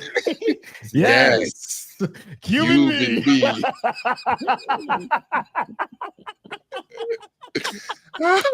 Yo, that joint is so funny. Hey, Cuban B. And listen, when he went to work and quit, yes, fuck you. You're cool. Fuck you. Fuck you. Oh boy. Now when he served what was Dave Chappelle's name when he was a rapper? What was his name? When times get hard, I pulled out that card. Smiley face, one of his face. What was his name? I know Mr. Nice Guy. No, but no, that was the name of the company. Smoke a lot. Yeah, and they were talking about when dude was still getting his weed from Samson, and they got Simpson. What was Dave Chappelle when he had the dreads when he was the rapper? Oh my god, I can't remember his name. He's like, you slept with my mama. Mm-hmm. I need me a Becky out of me. Get away from me, mama. Yo, and you know what else? Quiet as kept is funny as hell when Kenny, was that his name? The white dude, the guy that was super stoned out. Prison? No, yeah, when he was talking about that damn story about Killer the dog and how he was born to a one-legged bitch of a dog from Manny Hofowitz, who was a drug smuggler from. Oh my god! That story was hilarious. But how he told the story, and then he was like, "Yeah, like never beat again." And when Dave Chappelle said, he said, "I never thought I'd say this, but you motherfucker spoke too much." Jesus Christ. Yep. Y'all high as hell. He said, "How long can you stay?" He said, "I don't know, 4, 5 o'clock." Oh, and Squirrel Master, dog. I'm telling you, man. Squirrel Master. I'm somebody's bitch. That is one of the funniest movies of all time. Half Baked. That's got to be one of our top 5. And then we move right to another Will Ferrell movie. Damn it! Did we just become best friends? Brothers. Yeah. Step Brothers. Listen, because you know what? It's all about the fucking Catalina wine mixer. Catalina wine mixer. It's all about the Catalina wine mixer. Oh man. What are you doing? I'm burying you. That's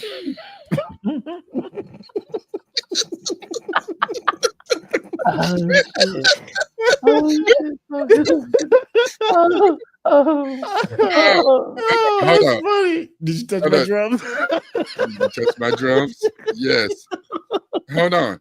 But my favorite part from that movie, I hurt myself laughing to Boats and Hoes. They were Boats and Hoes. And they had a music video. Oh my God. Oh man. Boats and Hoes. Boats and Hoes. Dude, all right. Stupid.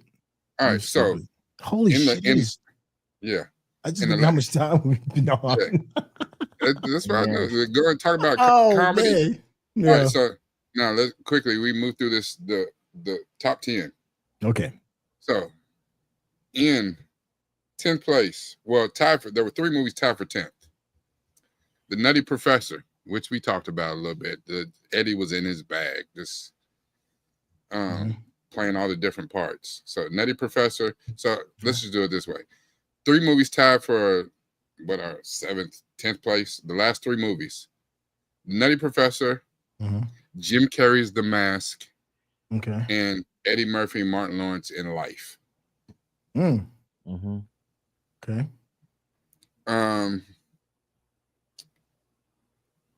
Let's see. The next 3 movies all tied with the same score. Superbad. Okay. Friday. And Tropic Thunder. And, I think the thing interesting about Tropic Thunder is the number of people, earlier this year, where people came out against it because they didn't understand Robert Downey Jr.'s role in it. Yeah. The character. And I was like, man, y'all chill out, dog. It's people that didn't watch the movie, apparently. They said a lot of the kids just saw that skit and had no context of how it got into the movie. Yeah, but that's how they live their damn life, with zero context. They don't know what's going on. They live off the movie. They didn't see mad to be mad. Actor who jumped into the role 100%. They live off of a 30-second, a TikTok clip. So yeah, they have no context. They don't know what's going on. I have the number of people that find my channel these days off of TikTok and YouTube Shorts, and then want to argue. You didn't watch 40 seconds of a 20-minute video. If you don't kiss my whole ass, watch the video. Leave me the hell alone before I mess around and have time today. I go as far as to say I think Tropic Thunder is probably Robert Downey Jr.'s best role that he's ever done. I'll go that far with it. It was brilliant. It had an all-star cast too. Yeah, everybody killed. Everybody stuck around. And here's the thing: some people elevated their performance because I tell you what, you talking about Robert Downey Jr. with a great performance, Ben Stiller, Jack Black, Brandon T. Jackson, but I can't even get into Tom Cruise. Murder. Who the other person who had a great comedic performance? That damn Matthew McConaughey was funny as hell. What was it? What was you running around? Was it a TiVo? Was that what it was? I got your TiVo. I got your TiVo. Yeah. Yo, the dude, the explosives dude. Danny McBride. Oh, Danny McBride. Big ass titties. Yeah. Movie's so good. That was my first Blu-ray. That's the first Blu-ray I ever bought. I got my PlayStation and I bought it the same day. He said, "Where where Steve Coogan. He's where's the director? I want you to go punch him in the face really right now, hard. Really hard. really hard. It was so good, so good. Oh, And Tom Cruise at the very end. Oh man! When he was He said, dancing. we are flaming dragon." He said, "I want you to take 2 steps back and go fuck your face."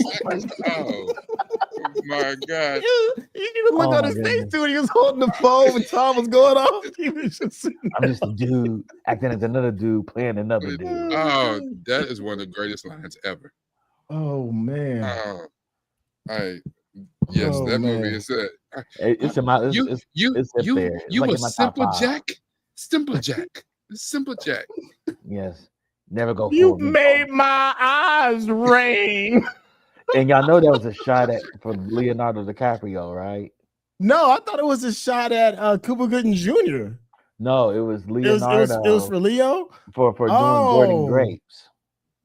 Yeah, never go full. Because Cuba got one. Cuba didn't go full. He went part. Oh, Cuba went full in radio. Nah, he wasn't full. He wasn't Leonardo full. He was a Leonardo fool. Because you said he said what's the name got the thing? He said, but Sean Penn and I Am Sam. Shit went full. Went full. Yeah. Never go full. Yep. All right. Let's see. So we said eating Gilbert Grape. Yep. Yeah, eating Gilbert Grape. Yep. Yeah. I was surprised. I'm actually kind of surprised that I'm not surprised, but I am that of all of these movies, Friday came in tied for these 3. Like, yeah. For basically 5, 6, and 7. Friday is in here, which Friday is a funny movie. I don't know if it's up there to me. I mean, Chris Tucker is great. Man. Oh, no. I don't know. Man, Friday is a classic. I'm gonna say this. I'm gonna say it online. Friday had women laughing till they were naked in my dorm room. Friday was that movie. I see why. Friday I see why you voted. You was like, yes, this brings back Friday was that. Trey, what was it? Don't throw me in your shenanigans, bro. Hold on, wait a second. You need to do is get a piece on the Friday. Slow down. He said, wait a minute, pump the brakes. Get that $5 Papa John pizza. And on Friday or Lion King, it was like printing money. It was Netflix and chill before Netflix and chill. Here's the thing. I'm not saying that Friday is a funny movie, but I just people laugh their draws off. Look, it was that funny. Man, I had that on rotation every other weekend. I bet you did. Man, it was like magic. Oh, Miss Parker. Yeah, Jesus, Lord knows what I want. Lord is my shepherd. He know what I want. And again, Tony Cox chasing his ass out of it. Tony Cox in there. Yep. Tony Cox and Bernie Mac working together again, just like in Bad Santa. Hey, Miss Parker. The garden looking good over there. When that damn when Chris Tucker was talking about, he said, man, you better go get that money from them. Man, put that, man. It's the last time they had me on Angel Dust. He was in the damn pigeon coop. Have you running through the street? It's Angel Dust, man. Oh man, that's 6'4" mountain in front of him. Hold on. I thought one of the funniest damn things is when Big Worm pulled up on Smokey's ass and he started counting the money and then turned the shit over and kept counting like it was different money. I ain't never seen no shit like that before. That is hilarious. Oh man, what's up, Big Perm? Big Perm. He said, when his daddy came out, he said, "You got big hole, big snake, big worm." Big worm. I don't give a fuck. Nah, when Debo rolled up and said, "You was too old, man." No. Why you come down here messing with these people? Why you over here messing with these good folks? Yep. Hey, man. The one still one of the truest ones ever, man. Every time I'm in the kitchen, you in the kitchen, in the goddamn refrigerator, eating up all the food. All the greens, all the hog mouth. We got ham, no burger. Yep. Yo, yeah, boy. Man. Yeah, boy. You ain't got to worry about catching a dog. Don't worry about the dog catching your ass. Oh Lord, that's hilarious. Oh man, John Witherspoon, man, that's another unsung hero, man. He's funny in a lot of stuff, man. Funny. He's funny in a lot. I mean, I think the funniest thing ever is him as grandpa. Him as grandpa in the Boondocks is probably one of the best roles. But yeah, man. I think one of the other funniest things that he was in a spot role, very short, but him as David Allen Greer's parent, his father in goddamn Boomerang. Got to coordinate. You know, that was all improv. That was all improv. All of it was improv, man. Yeah. Oh boy. Boy, I heard some word. He said, boy, I heard some girl at work got you pussy whip. Got whip that pussy. Whip that. Bang, bang, bang, bang, bang, bang.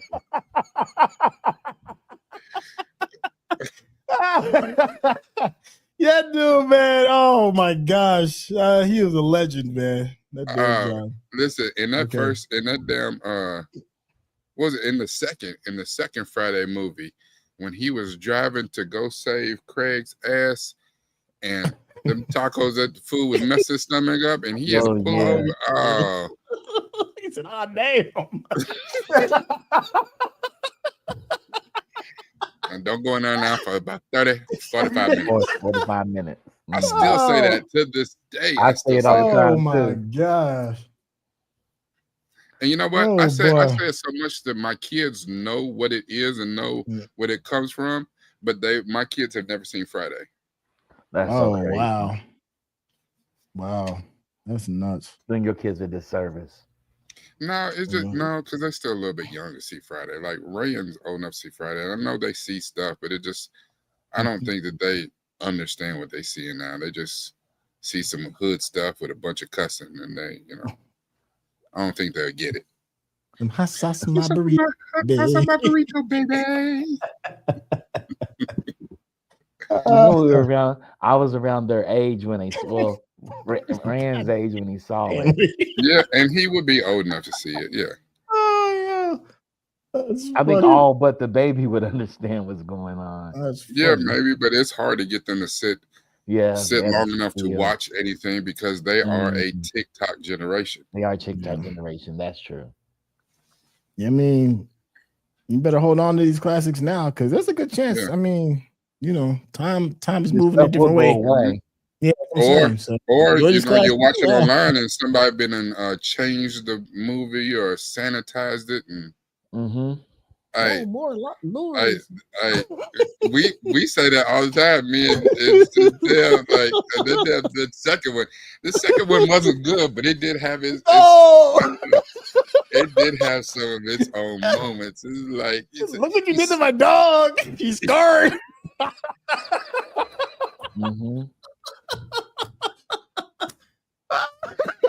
It's me, a little Joker, baby Joker, big Joker.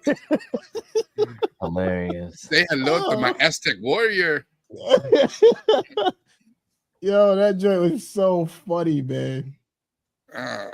Oh my gosh! All right, so you've seen the movie twice. Yeah. All right, so let's classic last four. So the top 4 movies on our list. All right, what's our last one? Which y'all can already kind of tell. So some of them are on the screen right now. So we had Coming to America. Oh, duly deserved. I think that's Coming to America. 40-Year-Old Virgin. Oh, we didn't even talk about that actually. Yeah. Did we? The Water Boy. Waterboy's a good one. And Talladega Nights, The Ballad of Ricky Bobby. That damn Talladega Nights, boy. And I would say that I know for a fact all 4 of these I voted for sure. Yeah. I would say guilty as charged. I would say out of all of these in the top 10, all these in the top 10, I'm not sure if I voted for Friday or not, and I'm not sure if I voted for The Mask or not. But I think everything else I did, I know I voted for. 40-Year-Old Virgin. 40-Year-Old Virgin is hilarious to me. It Like is. that is It's a hilarious. very, very funny I'm trying to tell you, one of the that damn Kevin Hart and what's his what name? is Romeo dude? something? Romney Malco. Romney, yeah, Romney Ah, Malco. you wanted Nick hear it now. Like, You're no. looking for one. Yeah. Rolling 60 scripts. Mm-hmm. He said we bang dwarves in the air. He said, "Is this Rolling your boy? 60s. Is this your boy? I'm gonna come back. Both of y'all. What did I do?" Oh, he said what that damn. He said something to the effect of like, "See, saying big words, I don't understand them, so I'm gonna take it." Yeah, so I'm gonna take it as a side of disrespect. Yeah. Oh, we rep the same smart tech. man. Hey, what did the little Indian dude say back in the back? He said, looks cloudy with a chance for a drive-by. Like, oh man. when he went and got that damn waxing and they pulled that damn hair off his chest, I about hollered.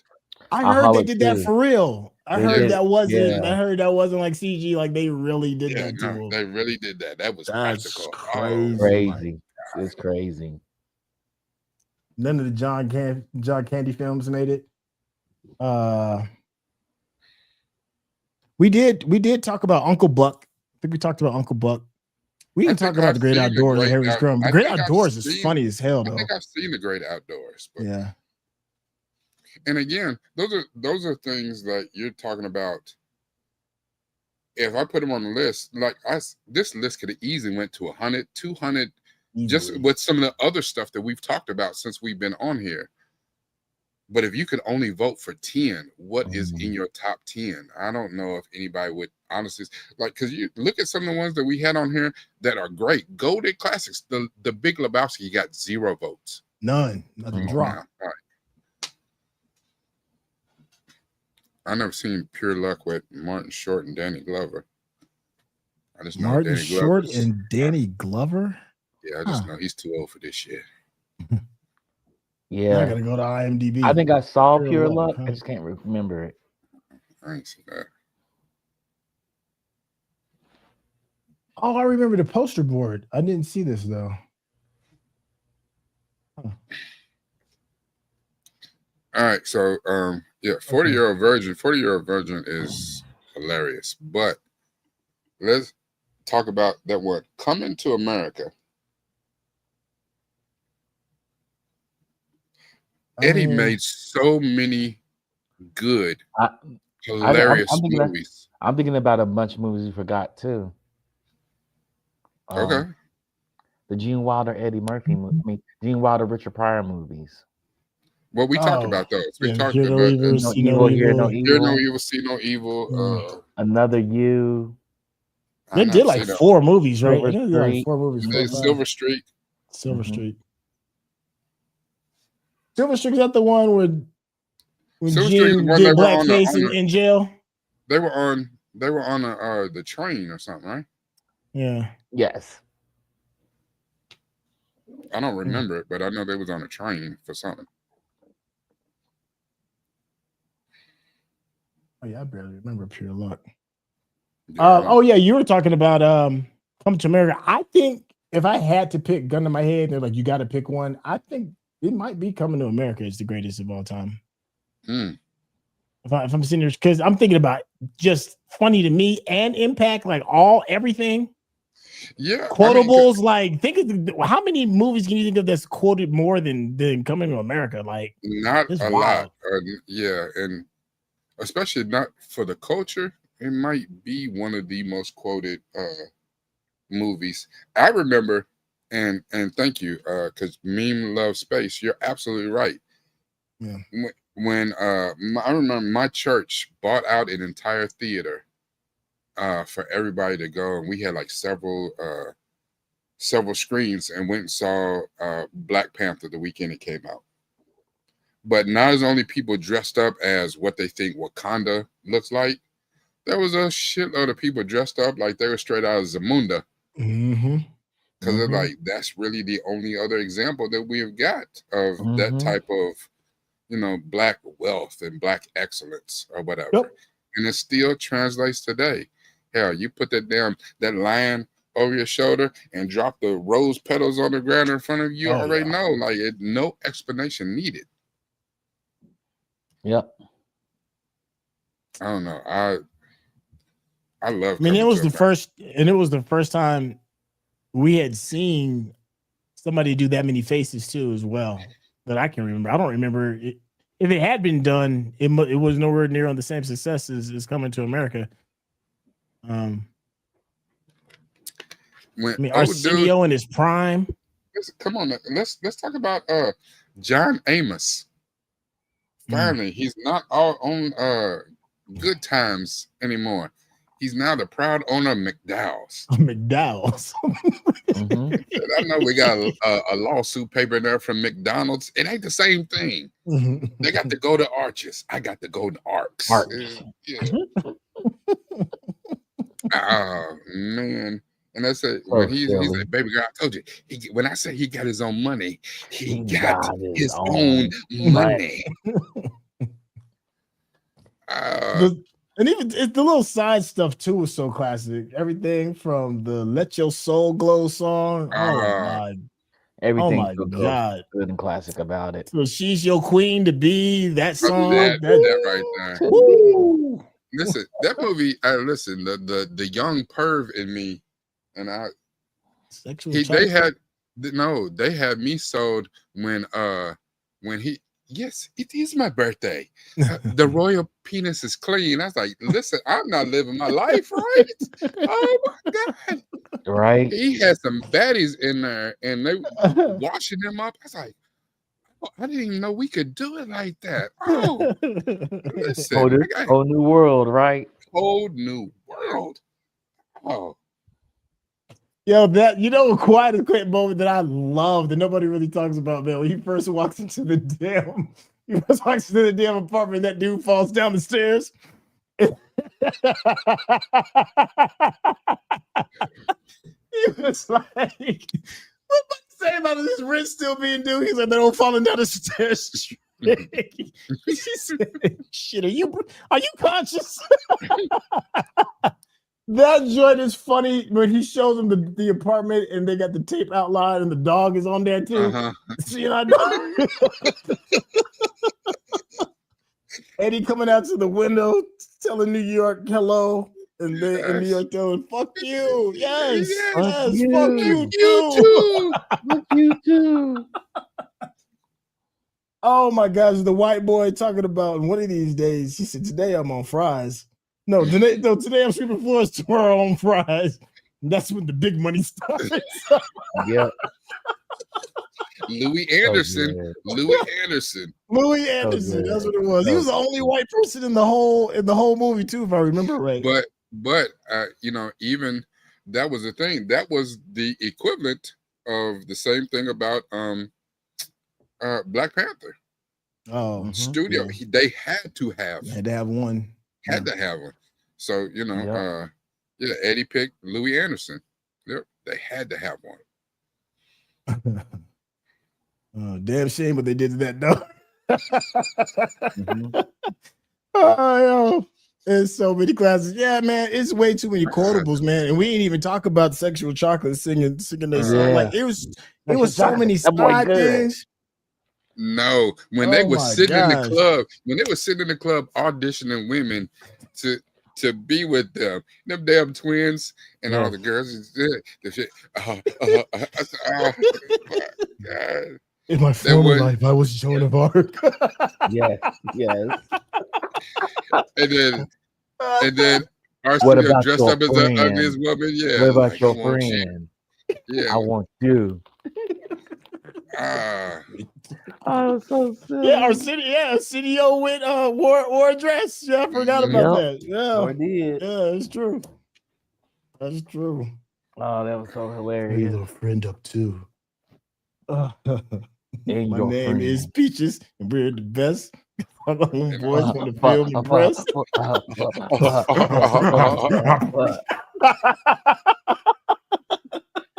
Best funniest movie of all time, I think. Oh man, yeah. If I had Funniest to, like, movie gun of to my all head, time. it's got to be It's Coming to funniest America. movie of all time, and it holds up to this day. Oh man, Bark like a dog. Bark like a big dog. A big dog. Oh shoot! Oh yeah, Harlem Nights got no love, didn't it? Did Nope. it get anywhere? It wasn't on the list. It's not on the list. It didn't even Not make on the the list. list, which is That's my second favorite crazy. movie. That's my second. I put it on the other day, and I was dying. I was like, That is this crazy, stuff is man. hilarious. Told you I don't like kids. They unlucky. Yep. I guess so. Come on. Throw it up in the air, turn into sunshine. I don't need no woman like that, but I do. He said, I do. Who in the hell don't left nothing but a swallow? Just want you to shut the hell up and swallow it. Bitch. That's funny, big bitch. Oh yeah. Oh hell. It's too. Red, I told you about leaving the swallow in. That's what it was. Yeah. I had my mouth all set for some hash. Put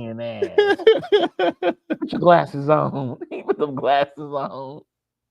Some Coke bottles on. Coke bottles. Oh, it was hilarious. Oh man, I loved it. Love that movie. That's my second favorite movie.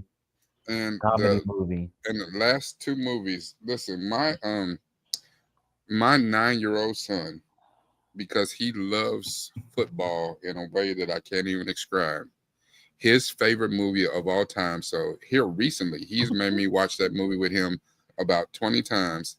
That damn The Water Boy. Oh, Water Boy's silly. You can do The Water Boy it. is classic. He loves The Water Boy because, and it's funny, like all the really funny parts, you know, of all the stuff that's going on, the context behind Bobby Boucher. My son just loves watching Bobby Boucher on the football field. You know, when he's out there, water sucks. It really, really sucks. That's what my son loves it. He loves it. No, Colonel Sanders, you're wrong. Oh, so silly. Man. He said, "Get the medulla oblongata. Tell your mother I said hello." Mm-hmm. Rocky Madison was the best part when the guys are trading places and drop the money in their cup. Oh yeah. We're back, Mortimer. We're back. We're back. I love that too. That was perfect. Oh man, I still say that all the time. Donnie is not lying. When little buddy, when he's like the assistant coach, he said, "Unski yo." What? Hold on. My favorite part though is when they pull that play at the end and they're scoring a touchdown and they're about to get the touchdown and the assistant coach has got like his shirt off and he's got like his nipples is pierced. He's like, his nipples out. What is happening? What is going on? He just in pure bliss. Remember when at the beginning when he went to practice and all of the damn cheerleaders are laid out and drunk over in the stands? Like, yeah. What was that? What was that mascot? It was like a mud skipper or something. Was that what it was? I forgot what it was. The mud. It's not the mud. I want to say mud ducks, but no, it's like the mud hens. Ducks. No, mud duck is something else. Yeah. The mud hens, something like that. Mud dogs. The mud dogs. Mud dogs. And the other number one on our list, the other one that we quote all the damn time, Talladega Nights and the Ballad of Ricky Bobby. You know, half the people in my family call me Ricky Bobby. because of the way I drive. You ain't first, you last. Yeah, I love race. Like, no shit. A couple of minutes ago, my partner just sent me the results. The Las Vegas Grand Prix F1 just finished a few minutes ago, and he just sent me the results and shit. And we talking, and I was like, shit, I'm looking at the results. Not good. Well, Verstappen killing it again. Yeah. I mean, that dude's he's in his bag, man. That dude's good. No, I mean, no, he lost. Last year we better get off topic. Like, y'all get ready to have me talking about racing. Nah, we're not gonna talk about racing. Yeah, man, we 3 in. Come on. All right. We 3 hours in. Yeah. Shake and bake, baby. Listen, you're not first, you last. Oh man, I'm about to go spider monkey on you. Yeah, I'm all hopped up on Mountain Dew. Oh man, just want to tell you something. I want you to know I posed for Playboy magazine. What was his name? Mike Honcho. Mike Honcho. It's Mike Honcho. I spread my butt cheeks. Spread my cheeks for Playboy. It's Mike Honcho, yo. Yeah. Hey, I my just man want to tell you cheeks. something. That sometimes I put on a wig and I pretend I'm Donna Summer. Last chance for romance to what? But spread your cheeks in Playboy magazine or Playgirl magazine is Mike Honcho. That takes the damn cake, though. That pictures of Playgirl magazine. Don't you put that evil on me, Ricky Bobby. He said, don't you put that knife in your leg, Ricky Bobby.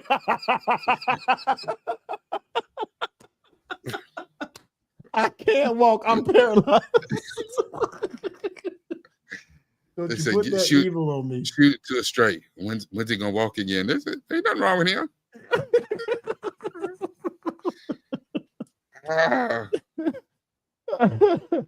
Don't you put that evil on me, Ricky Bobby. She's like, listen. She's like, listen. You had to know all this time. It was over. No. I honestly did not know that. I had been gone 3 hours. Yep. Yo, what was the cat in the back of his car? Was it a cougar? Is that what it was? Yeah, a mountain lion or something? Yeah, Nancy or something like that. Yes. Oh shoot, that's some good stuff. All right, so Rakai, what was Chuck said his number one was his number one was Coming to America. Coming to America. Nothing else. What was yours, Rakai? What was your number one film? Looking through his list, I would probably say it was real close to me, but it may have been Talladega Nights. Okay. And Coming to America was a very close second. Very, very close. Classics, man. Classics. What's your number one? My number one, it's got to be Coming to America, but that Talladega Nights it's super close, man. Yeah, it's super close. Harlem Nights is my number 2. And then Tropic Thunder is super close too. Mm-hmm. Yeah, Tropic Thunder is up there for me. And like I said, Talladega Nights, Coming to America, Tropic Thunder, probably the other guys, and probably The Water Boy, probably my top ones. I had one in my top 10 that nobody picked. It wasn't available to be selected, but I put on there National Lampoon's Christmas Vacation. It was just something about that as a kid, man. I loved that. It was always hilarious. I don't care how many times I watched it. I can see that. Between him cussing out his boss and him hopping on that sled with that scientific gel on the bottom of it and lightning shot out the back. Yo, that's right. He said, "You ready? 1, 2."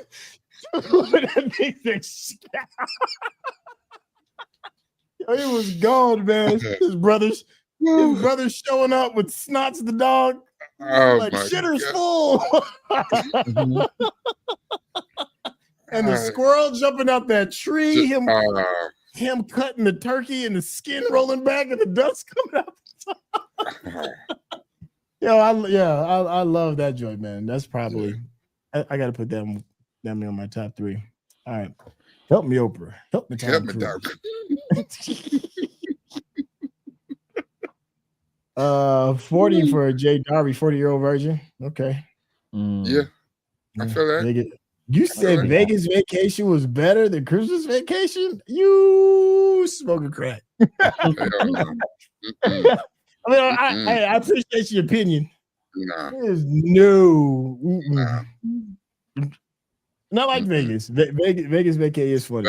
Vegas, it was good. But Christmas Vacation. Christmas Vacation was a whole other thing. You put them lights on, he was blinding everybody and shut the. Oh yeah, all that. It's too many good ones. Yeah, Christmas Vacation is still. Vegas Vacation still. It's in 3rd place because there's Christmas Vacation, then the original Vacation, then Vegas. Yeah, and then you can do that European shit. Well, at least it's not the remake of Vacation they did with Ed Helms. We don't talk about that.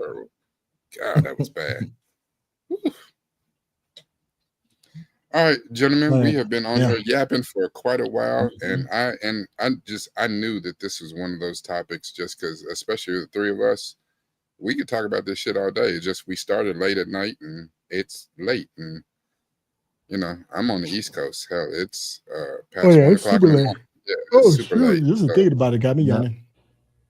Yeah, but I didn't mind talking about this with y'all because I had a great time and I had some great laughs, and that's what it's all about. Thank you, guys. I am going to make the command decision that we're not going to have a live stream next week. It is Thanksgiving weekend, holiday weekend. Yeah, and whether you practice Thanksgiving or Friendsgiving or whatever, spend some time with your family, spend some time with the people that are close mean something to you. Just be thankful for what you got instead of dwelling on what you don't have. I do want to say thank you again. I am so appreciative that I got to see you again and you show up, because you always the chaos monster, Mr. Charles. I was almost called you by your government, Mr. Chuck. What do you mean? I did no chaos. No, you didn't, but you know what I'm saying? But even if you did, this was the appropriate venue for it. It was right. Yeah, just talking about these comedies that we love. This was great. And you're right. There were a lot of movies that I left off the list, unintended. Yeah, a lot of other people in the chat brought up a lot of great movies too, and tons of movies. So in about 2 weeks, when we revisit this, we are going to go back into the same bag, but a different genre. And I talked to Centel about it. So we're going to kind of remix this a little bit, and the list will go up sometime soon. We're going to talk specifically about rom-coms, romantic comedies. So some of those that we left off of here will be on there, because we're going to talk specifically about rom-coms. So, and I know, as there's 3 men up here talking about rom-coms. Rom-coms are for guys too, but this is also an opportunity for you to involve the ladies. Get your wife, get your girlfriend, get your significant other, your sister, your mother, your cousins, your daughters. Get them to vote in the poll. Give me suggestions of movies in here to put. I'm definitely going to reach out to these guys and the MC and some other people we know to make sure that we got some good suggestions. But so 2 weeks. 2 weeks from tonight, we're going to jump into rom-coms. So any last words, Chuck? No. Come to us. Right now we're on hiatus, probably for the remainder of this month for sure. But the Geekish Network, come and support us at the Geekish Network. And you can find us in youtube.com/the Geekish Network, where we talk about geek news Monday, Wednesday, Friday, Binge Worthy on Wednesday, and we have Pod Squadron, which was our strictly Star Wars podcast, but now it's our sci-fi podcast. Okay. Outstanding. Okay. Any final words, Centel? Crimson Kommentary. Other ones for our Patreons.